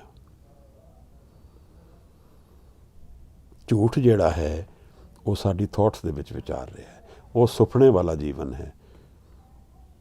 ਇਹ ਸਾਰੀਆਂ ਥਾਟਸ ਜਿਹੜੀਆਂ ਚੱਲ ਰਹੀਆਂ ਹਨ, ਵਿਚਾਰ ਜਿਹੜੇ ਚੱਲ ਰਹੇ ਹਨ, ਇਹਨਾਂ ਦਾ ਰਿਲੇਸ਼ਨ ਰੋਜ਼ਮर्रा ਦੇ ਜੀਵਨ ਨਾਲ ਹੈ। ਜਦੋਂ ਇਹਨਾਂ ਨੂੰ ਸ਼ਬਦ ਨਾਲ ਰਿਪਲੇਸ ਕਰ ਦਿਆਂਗੇ ਤਾਂ ਜੀਵਨ ਸੁਰਤ ਜਿਹੜੀ ਹੈ ਹੁਣ ਸ਼ਬਦ ਦਾ ਰੂਪ ਲੈ ਜਾਏਗੀ। ਸਾਚੇ ਸ਼ਬਦ ਸਮਾਏ ਲਿਆ। ਸੱਚ ਵਿੱਚ ਸ਼ਬਦ ਸਮਾ ਗਿਆ। ਸੱਚ ਨੂੰ ਪਾਉਣ ਲਈ ਸ਼ਬਦ ਵਿੱਚ ਮਨ ਸਮਾ ਗਿਆ। ਸੱਚ ਵਿੱਚ ਸਮਾਇਆ, ਸ਼ਬਦ ਨੂੰ ਜਾਣ ਲਿਆ। ਸਤਿਗੁਰ ਪਰਚੇ ਪਰਮ ਪਦ ਪਾਈਏ। ਉਸ ਪਦ ਨੂੰ ਪਾ ਲਿਆ ਜਿੱਥੋਂ ਆਜ਼ਾਦ ਹੋ ਗਿਆ। ਸਾਚੇ ਸ਼ਬਦ ਸਮਾਏ ਲਿਆ। ਸਮਾ ਗਿਆ ਕਿਹਦੇ ਵਿੱਚ? ਮਨ ਦਾ ਅਸਲ ਰੂਪ ਸ਼ਬਦ ਨੂੰ ਫੜ ਕੇ ਸੱਚ ਵਿੱਚ ਸਮਾ ਗਿਆ। ਸ਼ਬਦ ਦੀ ਇੱਕ ਡਾਇਮੈਂਸ਼ਨ ਨਿਰੰਕਾਰ ਹੈ ਜੋ ਮੇਰਾ ਮਨ ਦਾ ਸੱਤ ਹੈ। ਸਾਚੇ ਸ਼ਬਦ ਸਮਾਏ ਲਿਆ। ਸ਼ਬਦ ਨੂੰ ਕਮਾਇਆ, ਸੱਚ ਵਿੱਚ ਸਮਾ ਗਿਆ। ਅਗਲੇ ਪਦ ਵਿੱਚ ਇਹੀ ਸਾਹਿਬ ਕੁਝ ਸਮਝਾਣਗੇ ਕਿ ਸੱਚੋਂ ਉਪਜੇ, ਸੱਚ ਤੋਂ ਉਪਜਦਾ ਹੈ, ਸੱਚ ਵਿੱਚ ਹੀ ਸਮਾ ਜਾਂਦਾ ਹੈ। ਇਹੀ ਗੱਲ ਸਾਹਿਬ ਸਾਨੂੰ ਹੁਣ ਇੱਥੇ ਸਮਝਾ ਰਹੇ ਹਨ। ਸਤਿਗੁਰ ਪਰਚੇ ਪਰਮ ਪਦ ਪਾਈਏ, all roads lead to ਸ਼ਬਦ ਗੁਰੂ, all my solutions lie with ਸ਼ਬਦ। ਬਟ ਕੰਡੀਸ਼ਨ ਇਹਦੀ ਇਹ ਹੈ ਕਿ ਮਨ ਨਿਰਮਲ ਹੋਣਾ ਚਾਹੀਦਾ ਹੈ, ਮਨ ਇਕਾਗਰ ਹੋਣਾ ਚਾਹੀਦਾ ਹੈ। ਏਕੇ ਕੋ ਸੱਚ ਏਕਾ ਜਾਣੇ, ਹਉਮੈ ਦੂਜਾ ਦੂਰ ਕੀਆ। ਸ਼ਬਦ ਦਾ ਪੋਟੈਂਸ਼ੀਅਲ ਦੱਸ ਰਹੇ ਹਨ ਸਾਨੂੰ। ਏਕੇ ਕੋ ਸੱਚ ਏਕਾ ਜਾਣੇ, ਉਸ ਇੱਕ ਨੂੰ ਜਾਣਨ ਲਈ ਇੱਕ ਰੂਪ ਹੋਣਾ ਪਏਗਾ, ਦਵੈਤ ਛੱਡਣੀ ਪਏਗੀ। ਅਸੀਂ ਜੀਵਨ ਨੂੰ ਦਵੈਤ ਵਿੱਚ ਹੀ ਜਾਣਦੇ ਹਾਂ। ਅਸੀਂ ਕਹਿੰਦੇ ਹਾਂ ਚੰਗਾ ਬਣਨਾ ਹੈ, ਪਰ ਚੰਗਾ ਬਣਨ ਲਈ ਮਾੜੇ ਨੂੰ ਸਮਝਣਾ ਪਏਗਾ, ਤਾਂ ਹੀ ਸਮਝ ਆਏਗੀ ਚੰਗਾ ਕੌਣ ਹੈ। ਜੇ ਕੋਈ ਪ੍ਰਸ਼ਨ ਪੁੱਛਦਾ ਹੈ ਚੰਗਾ ਕੌਣ ਹੈ, ਅਸੀਂ ਕਹਾਂਗੇ ਜਿਹੜਾ ਮਾੜਾ ਨਹੀਂ ਹੈ। ਇਹਦਾ ਮਤਲਬ ਚੰਗੇ ਦੇ ਨਾਲ ਮਾੜਾ ਜੁੜਿਆ ਹੋਇਆ ਹੈ। ਅੱਛੀਆਂ ਥਾਟਸ ਹੋਣੀਆਂ ਚਾਹੀਦੀਆਂ, ਫਿਰ ਡਿਫਾਈਨ ਕਰਨਾ ਪਏਗਾ ਫਿਰ ਮਾੜੀਆਂ ਥਾਟਸ ਕਿਹੜੀਆਂ ਨੇ। ਇਸ ਕਰਕੇ ਜਦੋਂ ਅਸੀਂ ਸੱਚ ਨੂੰ ਲੱਭਦੇ ਹਾਂ ਤਾਂ ਅਸੀਂ ਇਹਨਾਂ ਵਿਚਾਰਾਂ ਤੋਂ ਭਰੇ ਲੱਭਦੇ ਹਾਂ ਜਿਹੜੇ ਇਕਾਗਰਤਾ ਦੇ ਵੱਲ ਹੈ। ਇਸ ਦੁਆਇਤ ਦੇ ਜੀਵਨ ਨੂੰ ਅਸੀਂ ਜੀਣ ਵਾਸਤੇ ਵਰਤਦੇ ਹਾਂ। ਸੱਚ ਅੱਛਾ ਔਰ ਮਾੜਾ ਜੀਵਨ ਦੇ ਵਿੱਚ ਡਿਫਾਈਨ ਹੋ ਜਾਂਦਾ ਹੈ, ਪਰ ਉਸ ਰੈਫਰੈਂਸ ਵਿੱਚ ਹੀ ਡਿਫਾਈਨ ਹੁੰਦਾ ਹੈ। ਮਨ ਦੀ ਅਵਸਥਾ ਦੀ ਤੈ ਸਮਝਣੀ ਹੈ। ਮੇਰੇ ਮਨ ਵਿੱਚ ਕੀ ਵਰਤ ਰਿਹਾ ਹੈ ਔਰ ਮੇਰਾ ਮਨ, ਇਸ ਨੂੰ ਮੈਂ ਕਿਵੇਂ ਸੱਚ ਵੱਲ ਟੋਰ ਸਕਦਾ ਹਾਂ, ਇਹਦੇ ਆਪਣੇ ਸੋਰਸ ਵੱਲ ਕਿਵੇਂ ਟੋਰ ਸਕਦਾ ਹਾਂ ਮਨ ਨੂੰ। ਤਾਂ ਬਾਣੀ ਵੀ ਸਾਨੂੰ ਸਮਝਾਉਂਦੀ ਹੈ, ਮਨ ਵੇਚੇ ਸਤਿਗੁਰ ਕੇ ਪਾਸ ਤੇ ਸੇਵਕ ਕੇ ਕਾਰਜ ਰਾਸ। ਮਨ ਦਾ ਉਹ ਪਹਿਲੂ ਜਿਸ ਨੂੰ ਮੈਂ ਜਾਣਦਾ ਹਾਂ, ਬਦਲਦਾ ਮਨ, ਵਿਚਾਰ ਵਾਲਾ ਮਨ, ਮੈਂ ਉਸ ਨੂੰ ਵੇਚ ਦਿੰਦਾ ਸ਼ਬਦ ਦੇ ਨਾਲ।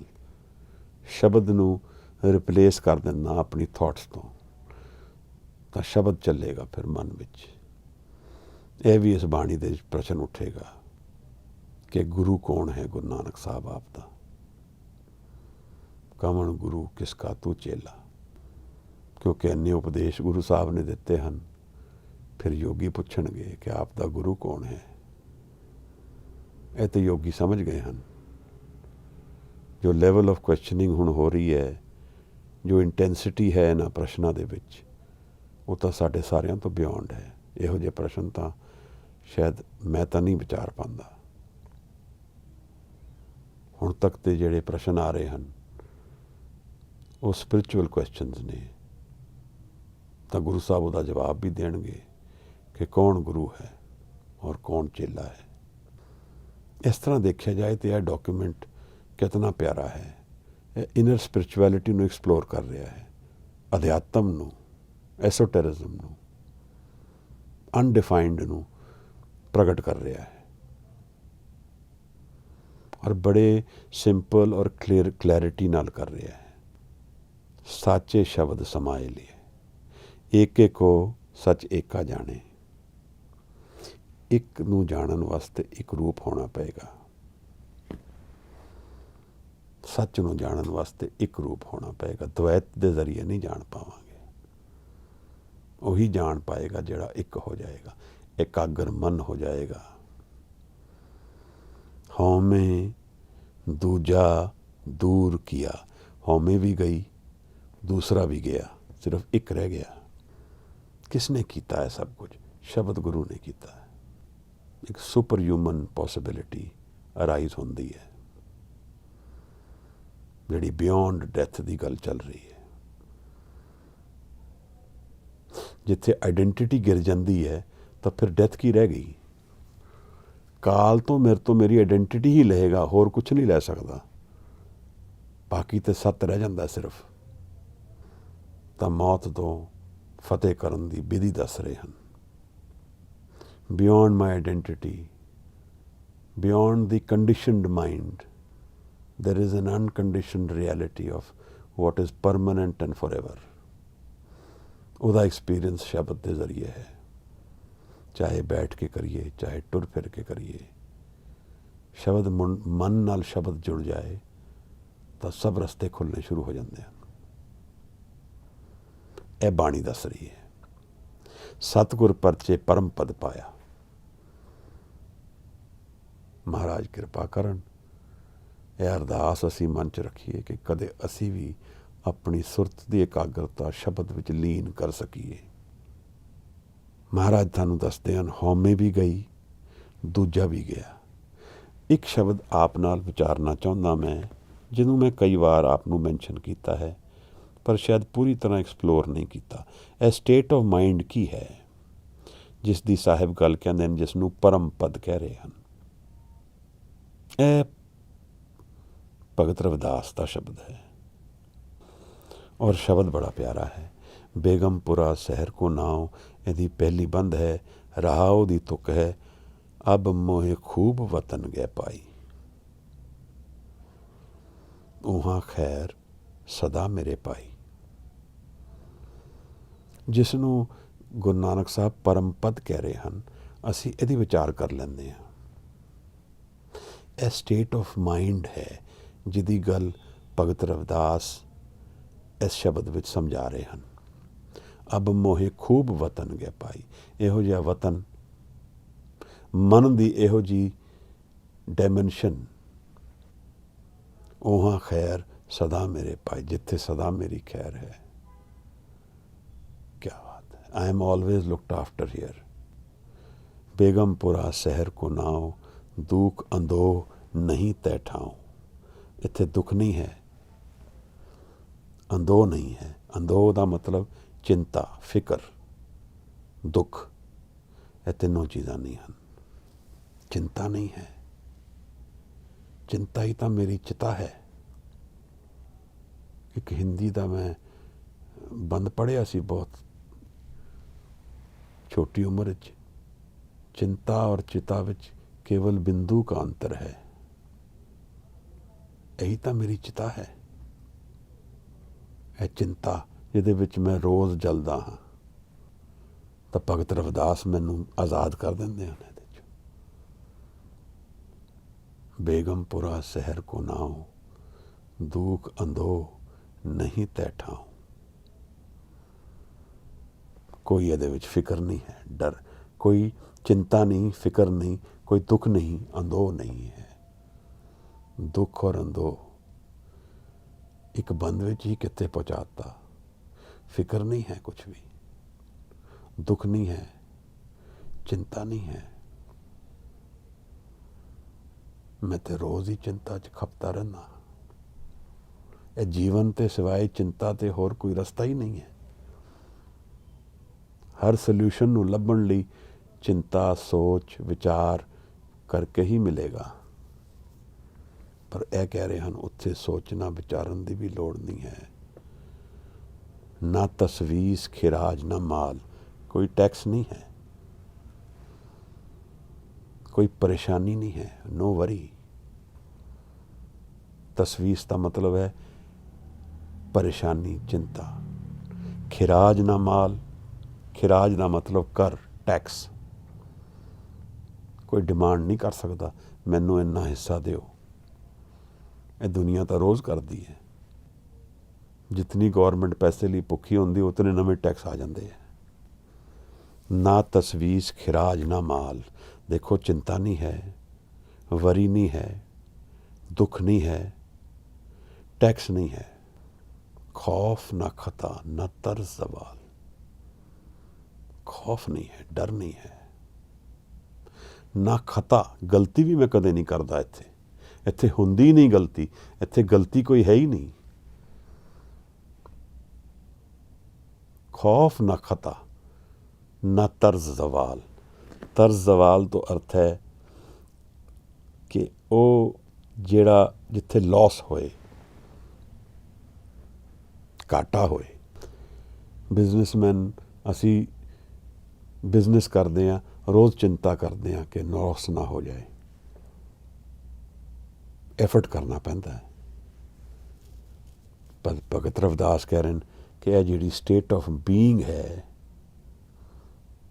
ਇਹਦੇ ਵਿੱਚ ਕੋਈ ਨਾ ਤਾਂ ਟੈਕਸ ਹੈ ਨਾ ਲੌਸ ਹੈ, ਖੌਫ ਨਹੀਂ ਹੈ, ਖਤਾ ਨਹੀਂ ਹੈ, ਤਾਂ ਫਿਰ ਇਹੀ ਕਹਿਣਾ ਬਣਦਾ ਹੈ, ਅਬ ਮੋਹੇ ਖੂਬ ਵਤਨ ਗਿਆ ਪਾਈ। ਅਸੀਂ ਜਾਣਾ ਕਿੱਥੇ ਹੈ? ਪਰਮ ਪਦ ਇਹ ਹੈ, ਅਬ ਮੋਹੇ ਖੂਬ ਵਤਨ ਗਿਆ ਪਾਈ, ਉਹਾਂ ਖੈਰ ਸਦਾ ਮੇਰੇ ਪਾਈ। ਸਦਾ ਹੈ ਇਹ ਸਭ ਕੁਝ, ਇਹ ਗੱਲ ਵੀ ਸਮਝਣੀ ਹੈ। ਜਿਹੜੀ ਚੀਜ਼ ਸਦਾ ਨਹੀਂ ਹੈ ਉਹ ਹੈ ਹੀ ਨਹੀਂ, ਕਿਉਂਕਿ ਉਹ ਮੇਰੇ ਤੋਂ ਕੱਲ ਲਈ ਜਾਏਗੀ, ਫਿਰ ਉਹ ਗਈ। ਭਗਤ ਰਵਿਦਾਸ ਕਹਿੰਦੇ ਨੇ ਇਹ ਤੇ ਸਦਾ ਹੈ,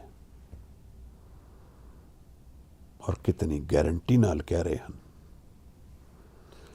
ਫਿਰ ਕਹਿੰਦੇ ਹਨ, ਕਾਇਮ ਦਾਇਮ ਸਦਾ ਪਾਤਸ਼ਾਹੀ, ਦੋਮ ਨਾ ਸੇਮ ਏਕ ਸੁਆਈ।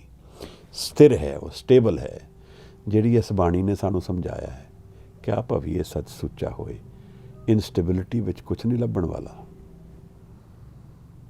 ਵੀ ਹੈਵ ਟੂ ਬਿਕਮ ਸਟੇਬਲ। ਜਤ ਪਹਾਰਾ ਧੀਰਜ ਸੁਨਿਆਰ, ਅਹਿਰਨ ਮਤ ਵੇਦ ਹਥਿਆਰ। ਜਦੋਂ ਮਤ ਅਹਿਰਨ ਦੀ ਤਰ੍ਹਾਂ ਸਟੇਬਲ ਹੋ ਜਾਏਗੀ, ਫਿਰ ਵੇਦ ਦਾ ਚਮਤਕਾਰ ਸਾਹਿਬ ਸਮਝਾਉਂਦੇ ਹਨ, ਸ਼ਬਦ ਦਾ ਚਮਤਕਾਰ ਉਸ 'ਤੇ ਹੋਏਗਾ। ਸਾਡਾ ਵੇਦ ਸ਼ਬਦ ਹੈ। ਕਾਇਮ ਦਾਇਮ, ਹਮੇਸ਼ਾ, for ever, stable for ever. ਇਹ ਸਟੇਟ ਪਰਮ ਪਦ ਦੀ ਗੱਲ ਹੋ ਰਹੀ ਹੈ। ਕਾਇਮ ਦਾਇਮ ਸਦਾ ਪਾਤਸ਼ਾਹੀ। ਕੋਈ ਸਲੇਵਰੀ ਨਹੀਂ ਰਹਿ ਗਈ ਉੱਥੇ, ਕਿਸੇ ਦੇ ਹੁਕਮ ਵਿੱਚ ਨਹੀਂ। ਹਾਂ, ਸਦਾ ਪਾਤਸ਼ਾਹੀ। ਕਾਇਮ ਦਾਇਮ ਸਦਾ ਪਾਤਸ਼ਾਹੀ, ਦੋਮ ਨਾ ਸੇਮ ਏਕ ਸੁਆਈ। ਨਾ ਦੂਜਾ ਨਾ ਤੀਜਾ, ਇੱਥੇ ਇੱਕ ਨਾਲ ਵਾਹ ਹੈ ਬਸ। ਇੱਥੇ ਇੱਕ ਰਹਿ ਗਿਆ, ਦੁਐਤ ਨਹੀਂ ਰਹਿ ਕੁਛ ਹੁਣ। ਆਬਾਦਾਨ ਸਦਾ ਮਸ਼ਹੂਰ। ਆਬਾਦ, ਸਦਾ ਆਬਾਦ, ਸਦਾ ਪੋਜ਼ਿਟਿਵ, ਜਿਸ ਨੂੰ ਅਸੀਂ ਚੜ੍ਹਦੀ ਕਲਾ ਕਹਿੰਦੇ ਹਾਂ। ਨਾਨਕ ਨਾਮ ਤੋਂ ਕਲਾ ਚੜ੍ਹ ਜਾਂਦੀ ਹੈ। ਜਦੋਂ ਨਾਮ ਵਿੱਚ ਸੁਰਤ ਹਾਜ਼ਰ ਹੋਏਗੀ, ਫਿਰ ਸਦਾ ਚੜ੍ਹਦੀ ਕਲਾ ਹੈ। ਅਸਲ ਚੜ੍ਹਦੀ ਕਲਾ ਨਾਮ ਤੋਂ ਹੀ ਹੈ। ਆਬਾਦਾਨ ਸਦਾ ਮਸ਼ਹੂਰ, ਸਦਾ ਮਸ਼ਹੂਰ, ਸਦਾ ਹਾਜ਼ਰ। ਉਹਾਂ ਗਨੀ ਬਸੇ ਮਾਮੂਰ। ਕਹਿੰਦੇ ਨੇ ਇੱਥੇ ਰੱਬ ਵਸਦਾ ਹੈ, ਮੈਂ ਨਹੀਂ ਹਾਂ ਇੱਥੇ। ਤਿਉਂ ਤਿਉਂ ਸੈਲ ਕਰੇ ਜਿਉਂ ਪਾਵੇ, ਮਹਿਰਮ ਮਹਿਲ ਨਾ ਕੋ ਅਟਕਾਵੇ। ਜਿਵੇਂ ਮੇਰਾ ਜੀ ਕਰਦਾ ਮੈਂ ਕਰਦਾ। ਕਹਿੰਦੇ ਭਾਵ ਹੀ ਨਹੀਂ ਉੱਠਦਾ ਹੁਣ ਮੇਰੇ ਦਾ, ਜੋ ਹੁਕਮ ਹੈ ਉਹੀ ਕਰਮ ਹੈ। ਮਹਿਰਮ ਮਹਿਲ, ਉਸ ਮਹਿਰ ਦਾ ਇੱਕ ਮਹਿਲ ਹੈ ਜਿਹਦੇ ਅੱਗੇ ਕੋਈ ਅਟਕ ਨਹੀਂ ਹੈ। ਇੱਕ ਮਿਹਰ ਹੋ ਰਹੀ ਹੈ, ਇੱਕ ਨਦਰ ਚੱਲ ਰਹੀ ਹੈ, ਇੱਕ ਨਿਰੰਤਰ ਜੁੜ ਗਏ ਹੁਣ। ਇੱਕ ਮਿਹਰ ਦੀ ਬਰਖਾ। ਪਪੀਆ ਅੰਮ੍ਰਿਤ ਵੇਲੇ ਬੋਲਿਆ, ਤਾਂ ਦਰ ਸੁਣੀ ਪੁਕਾਰ, ਮੇਘੇ ਨੂੰ ਫਰਮਾਨ ਹੋਆ ਬਰਸੋ ਕਿਰਪਾ ਤਾਰ। ਸਦਾ ਹੀ ਕਿਰਪਾ ਦੀ ਇੱਕ ਬਰਖਾ ਹੋ ਰਹੀ ਹੈ। ਮਹਿਰਮ ਮਹਿਲ ਨਾ ਕੋ ਅਟਕਾਵੇ, ਕੋਈ ਅਟਕਾ ਨਹੀਂ ਸਕਦਾ ਹੁਣ। ਮਹਿਰਮ ਮਹਿਲ ਨਾ ਕੋ ਅਟਕਾਵੇ, ਕੋਈ ਅਟਕ ਨਹੀਂ ਹੈ ਜੀਵਨ ਵਿੱਚ ਹੁਣ, ਕੋਈ ਵਿਘਨ ਨਹੀਂ ਰਹਿ ਗਏ। ਕਹਿ ਰਵਿਦਾਸ ਖਲਾਸ ਚਮਾਰਾ। ਇਹ ਚਮਾਰਾਂ ਦੀ ਜਿਹੜੀ, ਕਿਉਂ ਗੁਰੂ ਚਮਾਰਦੇ ਹਨ। ਕਹਿੰਦੇ ਨੇ ਜਿਹੜੇ ਆਜ਼ਾਦ ਚਮਾਰ ਹਨ, ਮੁਕਤ ਹਨ। ਖਲਾਸ ਤੋਂ ਮਤਲਬ ਮੁਕਤ ਹੈ। ਇਹ ਹੈ ਮੁਕਤੀ, ਆਜ਼ਾਦੀ। ਦੇਖੋ ਕੁਛ ਵੀ ਨੈਗੇਟਿਵ ਨਹੀਂ ਰਹਿ ਗਿਆ ਜੀਵਨ ਵਿੱਚ। ਨਾ ਡਰ ਰਿਹਾ, ਨਾ ਖਤਾ ਰਹੀ, ਨਾ ਖੌਫ ਰਿਹਾ, ਨਾ ਟੈਕਸ ਰਿਹਾ, ਨਾ ਚਿੰਤਾ ਰਹੀ, ਨਾ ਪਰੇਸ਼ਾਨੀ ਰਹੀ। ਮਨ ਜਿਹਦੇ ਵਿੱਚ ਤੜਫ ਰਿਹਾ ਹੈ ਉਹ ਸਭ ਖਤਮ ਹੋ ਗਿਆ। ਕਹਿ ਰਵਿਦਾਸ ਖਲਾਸ ਚਮਾਰਾ, ਜੋ ਹਮ ਸ਼ਹਿਰੀ ਸੋ ਮੀਤ ਹਮਾਰਾ। ਉਹ ਕਹਿੰਦੇ ਨੇ ਜਿਹੜੇ ਇਸ ਸ਼ਹਿਰ ਦੇ ਵਾਸੀ ਨੇ ਉਹੀ ਮੀਤ ਨੇ ਮੇਰੇ। ਉਹਨਾਂ ਨਾਲ ਸਦਾ ਲਈ ਮਿਲ ਗਏ ਹਾਂ ਹੁਣ, ਕਿਉਂਕਿ ਇੱਕੋ ਮਨ ਹੈ, ਦੋ ਮਨ ਹੈ ਹੀ ਨਹੀਂ ਇੱਥੇ। परम पद की विचार करते हैं। देखो महाराज, बाणी कितनी प्यारी रूप विच सानू जीवन बारे समझा रही है, साडे मन की तहां बारे समझा रही है, मेरे अंतर बारे समझा रही है। मैं उन्होंने कमा नहीं पाता, यह मेरा दोष है। मैं विख्या नाल ही वाह रखदा हाँ, यह मेरा दोष है। यह सब कुछ संगत विच संभल सकता है। एक को सच एका जाने, हौमे दूजा दूर किया। सो जोगी गुर शब्द पछाणे। शब्द जदों आएगा सामने तो 10 डायमेंशनस याद रखना आप अपने। शब्द स्टेट ऑफ बीइंग भी है, शब्द गुरबाणी भी है, शब्द नाम भी है, शब्द हुक्म भी है। सो जोगी गुर शब्द पछाणे, जिन्हें पछाण लिया शब्द, निरंकार दे स्ट्रक्चर नूं जान लिया, मन की तहां नूं जान लिया, अंतर नूं जान लिया, वो जुड़ गया। जिहड़ा शब्द नाल जुड़िया, शब्द की राह पकड़ के फिर सत नाल जुड़ गया, वो जोगी बन गया। वो जुड़िया होया। जोग शब्द का असल अर्थ मतलब ही जुड़िया होया। तो असी बा दफा कह देंगे हाँ, सिक्खी विच योग सुरत और शब्द योग है। सुरत नूं जान लेना, एकाग्र मन नूं जान लेना, शब्द नाल जोड़ देना, यह योग है साडा। सो जोगी गुर शब्द पछाणे, जिसने शब्द नूं पछाण लिया। शब्द तो भाव गुरबाणी नूं विचारिया, गुरबाणी का ध्यान करके फिर उस मन नूं जानिया जिहड़ा सत है। अनचेंजिंग माइंड की एक नवी जमीन खुलती है। साहिब इस तरह समझा रहे हैं। एक नवा घर खुल रहा है, नवा महल खुल रहा है, जिथे मेहर नहीं अटकती है। अज जेड़े मैं घर च रह रहा, इत्थे रोज़ ही विघन आते हैं। मेहरम महल न को अटकावे। इहो जी महल विच असी वास कर सकते हैं जिथे कदे भी मेहर नहीं अटकती है। सो जोगी गुर शब्द पछाणे, अंतर कमल प्रगास थिया। अंतर विच एक कमल संकेतक है, खिड़िया फुल, पॉजिटिव एनर्जी। अंतर विच एक इहो जी लहर चल गई है, इहो जिहा एक्सपीरियंस खुल गया जिन्हें विगास कर दिता, प्रगास कर दिता, हनेरा मिट गया, सदा लई जोड़ दिता सानू। और थिया वो है। फिर अंतर दे कमल विच, अंतर दे एक्सपीरियंस विच हुण पॉसिबिलिटीज़ इनफाइनाइट हो गई हैं। एक इहो जी एनर्जी सिस्टम नाल सुरत नूं जोड़ दिता है जिथे निरंतर ही विकास है, जिथे हनेरा नहीं है। अंतर कमल प्रगास थिया। यह कमल जिहड़ा है, यह भाव अर्थ मन तो है। मन हुण एक इहो जिहे खेड़े नाल जुड़ गया है, इहो जी जोत नाल जुड़ गया है जिहड़ी उहदी करन नाल नहीं है, उत्थे है ही। अगे साहिब समझाते हैं, जीवत मरे तो सब कुछ सूझे। इनू समझना है, ए जीवन नू जानना है, ए स्टेट ऑफ माइंड नू एक्सपीरियंस करना है। जींदे जी मर जाओ, मतलब आइडेंटिटी तो बियॉन्ड चले जाओ। मैं की हाँ, अपनी कंडीशनड आइडेंटिटी ही मैं हाँ। जो जो मैं अपने आप नू डिफाइन करदा हाँ, वो सब नोन पैरामीटर्स विच है, वो सब माया दे अंदर है। माया मतलब परमानेंट नहीं है, एवर चेंजिंग है। वो सब एक इहो जिहा एक्सपीरियंस है जिहड़ा ट्रांजीएंट है, अज है तो कल नहीं। देखो महाराज सानू एक पासे नूं टोरदे हन कि यह जिहड़ा झूठा मन है, इहनूं छड्ड दे थोड़ी देर, शब्द नाल वाह पा लै। जिस दिन यह मन मर जाएगा, सब कुछ समझ आ जाएगी। किवें स्ट्रक्चर ऑफ माइंड है, यह समझ आ जाएगा। समझ आ जाएगा कि यह जिहड़ा जीवन है एक सुपना है। पानी केड़ा बुदबुदा सो मानस की जात। ਕਿੰਨੀ ਦੇਰ ਲੱਗਦੀ ਹੈ। ਆਈਡੈਂਟਿਟੀ ਤੇ ਅੱਜ ਹੈ, ਕੱਲ ਨਹੀਂ ਹੋਣੀ। ਜੀਵਤ ਮਰੇ, ਜੀਂਦੇ ਜੀ ਇਸ ਆਈਡੈਂਟਿਟੀ ਤੋਂ ਬਿਆਨ ਜਾਣ ਦੀ ਵਿਧੀ ਸਮਝ ਲਓ। ਸ਼ਬਦ ਨੂੰ ਪਕੜ ਕੇ ਜਾਣ ਸਕਦੇ ਹਾਂ। ਹਉਮੈ ਮਮਤਾ ਦੂਰ ਕਰੀ, ਇਸ ਸ਼ਬਦ ਦੇ ਰਸਤੇ। ਹਉਮੈ ਗਈ ਤਾਂ ਆਈਡੈਂਟਿਟੀ ਖਤਮ ਹੋ ਗਈ। ਸਭ ਕੁਛ ਤਾਂ ਮੈਂ ਦੇ ਥਰੂ ਹੀ ਹੈ।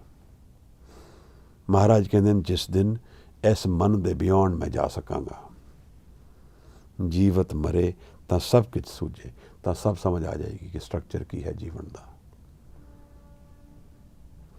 ਅੰਤਰ ਜਾਣੇ ਸਹਿਜ ਦਇਆ, ਸਰਬ ਦਇਆ। ਅੰਤਰ ਵਿੱਚ, ਅੰਤਰ ਨੂੰ ਜਾਣ ਲਿਆ। ਜਿਵੇਂ ਗੁਰੂ ਤੇਗ ਬਹਾਦਰ ਸਾਹਿਬ ਸਮਝਾਉਂਦੇ ਹਨ, ਕਾਹਿਰੇ ਬਨ ਖੋਜਣ ਜਾਈ, ਸਰਬ ਨਿਵਾਸੀ ਸਦਾ ਲੇਪਾ ਤੋਹੇ ਸੰਗ ਸਮਾਈ। ਉਹ ਸ਼ਕਤੀ ਤਾਂ, ਉਹ ਐਨਰਜੀ ਤਾਂ ਸਾਡੇ ਸਾਰੇ ਆਲੇ ਦੁਆਲੇ ਹੈ, ਮੇਰੇ ਨਾਲ ਹੀ ਜੀ ਰਹੀ ਹੈ। ਨਿਰੰਕਾਰ ਦੀ ਸ਼ਕਤੀ ਮੇਰੇ ਨਾਲ ਹੀ ਚੱਲ ਰਹੀ ਹੈ।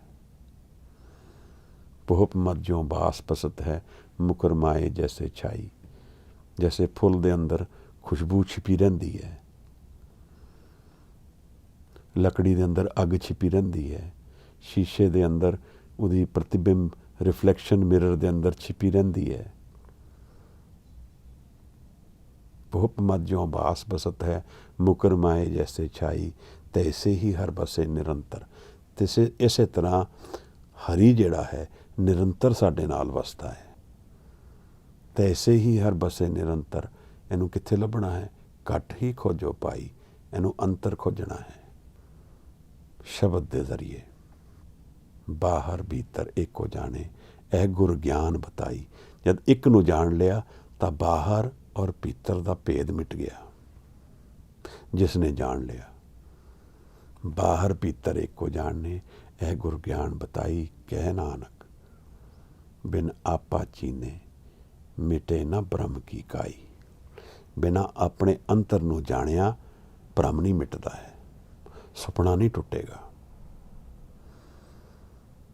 ਜਿਵੇਂ ਅਸੀਂ ਕਿਸੇ ਖੂਹ ਵਿੱਚ ਗਿਰ ਗਏ ਹੋਈਏ ਤਾਂ ਕਿਸੇ ਨੂੰ ਸੀੜੀ ਉਤਾਰਨੀ ਪਏਗੀ, ਰੱਸੀ ਉੱਪਰੋਂ ਉਤਾਰਨੀ ਪਏਗੀ ਸਾਨੂੰ ਕੱਢਣ ਵਾਸਤੇ। ਇਸੇ ਤਰ੍ਹਾਂ ਜੀਵਨ ਦੇ ਮਨ ਦੀ ਤਹਿ ਵਿੱਚ ਹੰਕਾਰ ਤੋਂ ਪਰੇ ਇੱਕ ਖੂਹ ਦੀ ਤਰ੍ਹਾਂ ਮੈਂ ਗਿਰ ਗਿਆ ਹੰਕਾਰ ਦੇ ਅੰਦਰ। ਇਸ ਤੋਂ ਸ਼ਬਦ ਦੇ ਰਸਤੇ ਮੈਂ ਬਾਹਰ ਨਿਕਲ ਸਕਦਾ। ਆਪਣੀ ਥਾਟਸ ਨੂੰ ਸ਼ਬਦ ਨਾਲ ਰਿਪਲੇਸ ਕਰਦੇ ਹਾਂ। ਜੀਵਤ ਮਰੇ ਤਾਂ ਸਭ ਕੁਝ ਸੂਝੇ, ਅੰਤਰ ਜਾਣੇ ਸਰਬ ਦਇਆ। ਫਿਰ ਮੈਂ ਜਾਣ ਲਿਆ ਕਿ ਸਭ ਕੁਝ ਉਹਦੀ ਦਇਆ ਕਰਕੇ ਹੈ। ਜਿਸ ਦਿਨ ਮੈਂ ਆਪਣੇ ਅੰਤਰ ਨੂੰ ਜਾਣ ਲਿਆ, ਮੈਂ ਉਹਦੀ ਕਿਰਪਾ ਨੂੰ ਜਾਣ ਲਵਾਂਗਾ। ਦਇਆ ਭਾਵ ਉਹਦਾ ਪ੍ਰੇਮ ਵੀ ਹੈ, ਸਭ ਉਹਦਾ ਪ੍ਰੇਮ ਹੈ। ਕਿਉਂਕਿ ਉਹ ਜਿਹੜਾ ਦਿਆਲੂ ਹੈ ਉਹ ਸਾਹਮਣੇ ਬੈਠ ਕੇ ਹਿਸਾਬ ਨਹੀਂ ਕਰਦਾ ਪਿਆ ਸਾਡੇ ਨਾਲ। ਇਹਦਾ ਮਤਲਬ ਉਹਦੀ ਦਇਆ ਪ੍ਰੇਮ ਦੇ ਰੂਪ ਵਿੱਚ ਹੈ। ਕਈ ਲੋਕ ਦਇਆ ਕਰਦੇ ਹਨ, ਨਾਲ ਨਾਲ ਹਿਸਾਬ ਮੰਗ ਲੈਂਦੇ ਹਨ। ਮੁੱਲਾ ਨਸਰੁੱਦੀਨ ਦੀ ਕਥਾ ਹੈ ਕਿ ਉਹ ਕਿਸੇ ਨੂੰ ਜਾ ਕੇ ਕੋਈ ਖੀਰ ਦੇ ਆਇਆ ਅਤੇ 100 ਵਾਰੀ ਗਿਆ ਫਿਰ ਵਾਪਸ ਲੈਣ ਲਈ ਕਿ ਮੈਂ ਉਹ ਖੀਰ ਦਿੱਤੀ ਸੀ ਜਾਂ ਉਹ ਸੂਪ ਦਿੱਤਾ ਸੀ, ਲਿਆ ਉਹਦਾ ਖਾਣਾ ਖਾਈਏ। ਅਤੇ 100ਵੀਂ ਵਾਰੀ ਅਗਲੇ ਨੇ ਹੱਥ ਜੋੜ ਕੇ ਕਿਹਾ ਕਿ ਤੂੰ ਆਪਣਾ ਸੂਪ ਹੀ ਵਾਪਸ ਲੈ ਜਾ, 100 ਗੁਣਾ ਤਾਂ ਵਾਪਸ ਲੈ ਚੁੱਕੇ ਹਾਂ। ਹਿਸਾਬ ਤਾਂ ਮੰਗਣ ਆਏ ਸਾਰੇ ਲੋਕ। ਇਸ ਤਰ੍ਹਾਂ ਅਸੀਂ ਜੀਵਨ ਜੀਂਦੇ ਹਾਂ, ਪਰਉਪਕਾਰ ਨਹੀਂ ਕਰਦੇ। ਅਸੀਂ ਉਪਕਾਰ ਕਰਕੇ ਹਿਸਾਬ ਮੰਗ ਲੈਂਦੇ ਹਾਂ। ਤਾਂ ਹਿਸਾਬ ਵਿੱਚ ਮੇਰਾ ਹੰਕਾਰ ਹੈ। ਇਸ ਕਰਕੇ ਸਾਹਿਬ ਨੇ ਸਮਝਾਇਆ, ਕਰ ਪੁਨਹੁ ਨੀਚ ਸਦਾਈਏ। ਪੁੰਨ ਕਰ ਪਰ ਨੀਚ ਸਦਾਈ ਆਪਣੇ ਆਪ ਨੂੰ। ਉਹਦਾ ਲਾਭ ਨਾ ਲਈ, ਨਹੀਂ ਤੇ ਹੰਕਾਰ ਤਕੜਾ ਹੋ ਜਾਏਗਾ। ਸਾਹਿਬ ਇੱਥੇ ਦੱਸਦੇ ਹਨ, ਅੰਤਰ ਜਾਣੇ ਸਰਬ ਦਇਆ। ਸਭ ਉਹਦੀ ਦਇਆ ਹੈ। ਜਦੋਂ ਮੈंने ਆਪਣੇ ਅੰਤਰ ਨੂੰ ਜਾਣ ਲਿਆ ਤਾਂ ਉਹਦੀ ਦਇਆ ਨੂੰ ਜਾਣ ਲਵਾਂਗਾ ਕਿ ਸਿਰਫ ਉਹੀ ਹੈ। ਅੰਤਰ ਜਾਣੇ ਸਰਬ ਦਇਆ, ਨਾਨਕ ਤਾਂ ਕੋ ਮਿਲੇ ਵਡਾਈ। ਆਪ ਪਛਾਣੇ ਸਰਬ ਜੀਆ। ਸਾਹਿਬ ਕਹਿੰਦੇ ਨੇ ਜੀਵਨ ਵਿੱਚ ਵਡਿਆਈ ਉਸ ਨੂੰ ਮਿਲਦੀ ਹੈ ਅਸਲ ਵਿੱਚ। ਵੈਸੇ ਤਾਂ ਜੀਵਨ ਵਿੱਚ ਬੜੀ ਵਡਿਆਈਆਂ ਲੋਕ ਲੈਂਦੇ ਹਨ, ਪਰ ਅਸਲ ਜੀਵਨ ਦੀ ਜਿੱਤ ਕੀ ਹੈ? ਜਿਸ ਨੇ ਆਪਣੇ ਆਪ ਨੂੰ ਪਛਾਣ ਲਿਆ ਉਹੀ ਇੱਥੋਂ ਜਿੱਤ ਕੇ ਜਾਂਦਾ ਹੈ। ਜਿਸ ਨੇ ਆਪਣੇ ਆਪ ਨੂੰ ਪਛਾਣ ਲਿਆ ਉਹਨੂੰ ਸਮਝ ਆ ਗਈ ਕਿ ਸਰਬ ਜੀਆਂ ਵਿੱਚ ਉਹੀ ਵਸਦਾ ਹੈ। ਨਾਨਕ ਤਾਂ ਕੋ ਮਿਲੇ ਵਡਾਈ, ਜਿੱਤ ਉਹਨੂੰ ਮਿਲਦੀ ਹੈ। ਆਪ ਪਛਾਣੇ ਸਰਬ ਜੀਆ, ਆਪਣੇ ਆਪ ਨੂੰ ਜੋ ਪਛਾਣ ਲੈਂਦਾ ਹੈ, ਆਪਣੇ ਮਨ ਨੂੰ ਪਛਾਣ ਲੈਂਦਾ ਹੈ, ਮਨ ਦੇ ਸੱਤ ਨੂੰ ਜਾਣ ਲੈਂਦਾ ਹੈ, ਅਨਚੇਂਜਿੰਗ ਮਾਈਂਡ ਦੀ ਜ਼ਮੀਨ ਵਿੱਚ ਪੈਰ ਰੱਖ ਲੈਂਦਾ ਹੈ, ਜਿੱਥੇ ਸਟੇਬਿਲਿਟੀ ਹੈ, ਜਿੱਥੇ ਸਦਾ ਹੈ, ਸਮਾਂ ਨਹੀਂ ਹੈ, ਜਿੱਥੇ ਆਪ ਪਛਾਣੇ ਸਰਬ ਜੀਆਂ, ਸਭ ਜੀਆਂ ਦੇ ਵਿੱਚ ਉਹੀ ਵਸਦਾ ਹੈ। ਜਦ ਮੈਂ ਆਪਣੇ ਅੰਤਰ ਨੂੰ ਜਾਣ ਲਵਾਂਗਾ ਤਾਂ ਇਹ ਭੇਦ ਖੁੱਲ੍ਹ ਜਾਏਗਾ ਕਿ ਸਭ ਕੁਝ ਤਾਂ ਉਹੀ ਹੈ। ਹਜ਼ੂਰ ਸਾਨੂੰ ਇੱਕ ਅੰਤਰਮੁਖੀ ਜੀਵਨ ਦੇ ਐਕਸਪੀਰੀਅੰਸ ਵਿੱਚ ਇਨਵਾਈਟ ਕਰਦੇ ਹਨ ਸ਼ਬਦ ਦੇ ਜ਼ਰੀਏ। ਉਹਦਾ ਪਾਸਪੋਰਟ, ਉਹਦਾ ਵੀਜ਼ਾ ਸ਼ਬਦ ਹੈ। ਉਹਦੀ ਜ਼ਮੀਨ ਅਸੀਂ ਅੱਜ ਵਿਚਾਰੀ ਹੈ, ਬੇਗਮਪੁਰਾ ਦੇ ਸ਼ਹਿਰ ਦੀ ਗੱਲ ਕੀਤੀ ਹੈ। ਅਬ ਮੋਹੇ ਖੂਬ ਵਤਨ ਗਏ ਪਾਈ, ਵਹਾਂ ਖੈਰ ਸਦਾ ਮੇਰੇ ਪਾਈ। ਆਓ ਸਭ ਮਿਲ ਕੇ ਇੱਕ ਅਰਦਾਸ ਕਰੀਏ ਕਿ ਅਸੀਂ ਵੀ ਉਸ ਸ਼ਹਿਰ ਦੇ ਵਾਸੀ ਬਣ ਜਾਈਏ। ਸਾਡਾ ਮਨ ਪਰਚੇ ਸਤਿਗੁਰ ਦੇ ਨਾਲ, ਗੁਰੂ ਦੀ ਹਜ਼ੂਰੀ ਲੱਭਦੇ ਲੱਭਦੇ ਉਸ ਸਥਾਨ ਨੂੰ ਕੀ ਪਤਾ ਲੱਭ ਲਈਏ। ਅੰਤਰ ਵਿੱਚ ਇੱਕ ਅਰਦਾਸ ਕਰੀਏ ਸਾਰੇ। ਆਪ ਪਛਾਣੇ ਸਰਬ ਜੀਆਂ। ਇਹ ਜਿਹੜਾ ਸ਼ਬਦ ਗੁਰੂ ਦਾ ਐਕਸਪੀਰੀਅੰਸ ਹੈ, ਸਾਨੂੰ ਇਸ ਤੋਂ ਕਦੇ ਰਸਤੇ ਤੋਂ, ਇਸ ਰਸਤੇ ਵਿੱਚ ਅਸੀਂ ਟੁਰ ਪਈਏ। ਇਹ ਅਰਦਾਸ ਅੰਤਰੋਂ ਸ਼ੁਰੂ ਹੋਏਗੀ ਤਾਂ ਮੈਂ ਸਿੱਖ ਬਣ ਜਾਵਾਂਗਾ। ਸੱਚ ਵੱਖਰ ਕੇ ਹਮ ਬਣ ਜਾ ਰਹੇ। ਕਾਫੀ ਦਿਨਾਂ ਬਾਅਦ ਵਿਚਾਰ ਹੋਈ ਅੱਜ,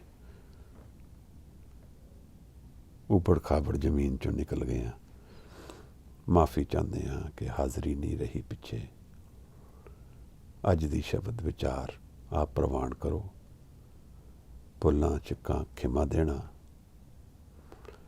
ਜੇ ਆਪ ਨੂੰ ਕੋਈ ਸੁਧਾਰ ਲੱਗਦਾ ਹੋਏ ਤਾਂ ਜ਼ਰੂਰ ਕਰੋ। ਕਿਸੇ ਨੂੰ ਕੋਈ ਪ੍ਰਸ਼ਨ ਜਾਂ ਕੋਈ ਹੋਰ ਐਡ ਕਰਨਾ ਹੋਏ, ਮੋਸਟ ਵੈਲਕਮ। ਬਹੁਤ ਬਹੁਤ ਧੰਨਵਾਦ। ਵਾਹਿਗੁਰੂ ਜੀ ਕਾ ਖਾਲਸਾ, ਵਾਹਿਗੁਰੂ ਜੀ ਕੀ ਫਤਿਹ।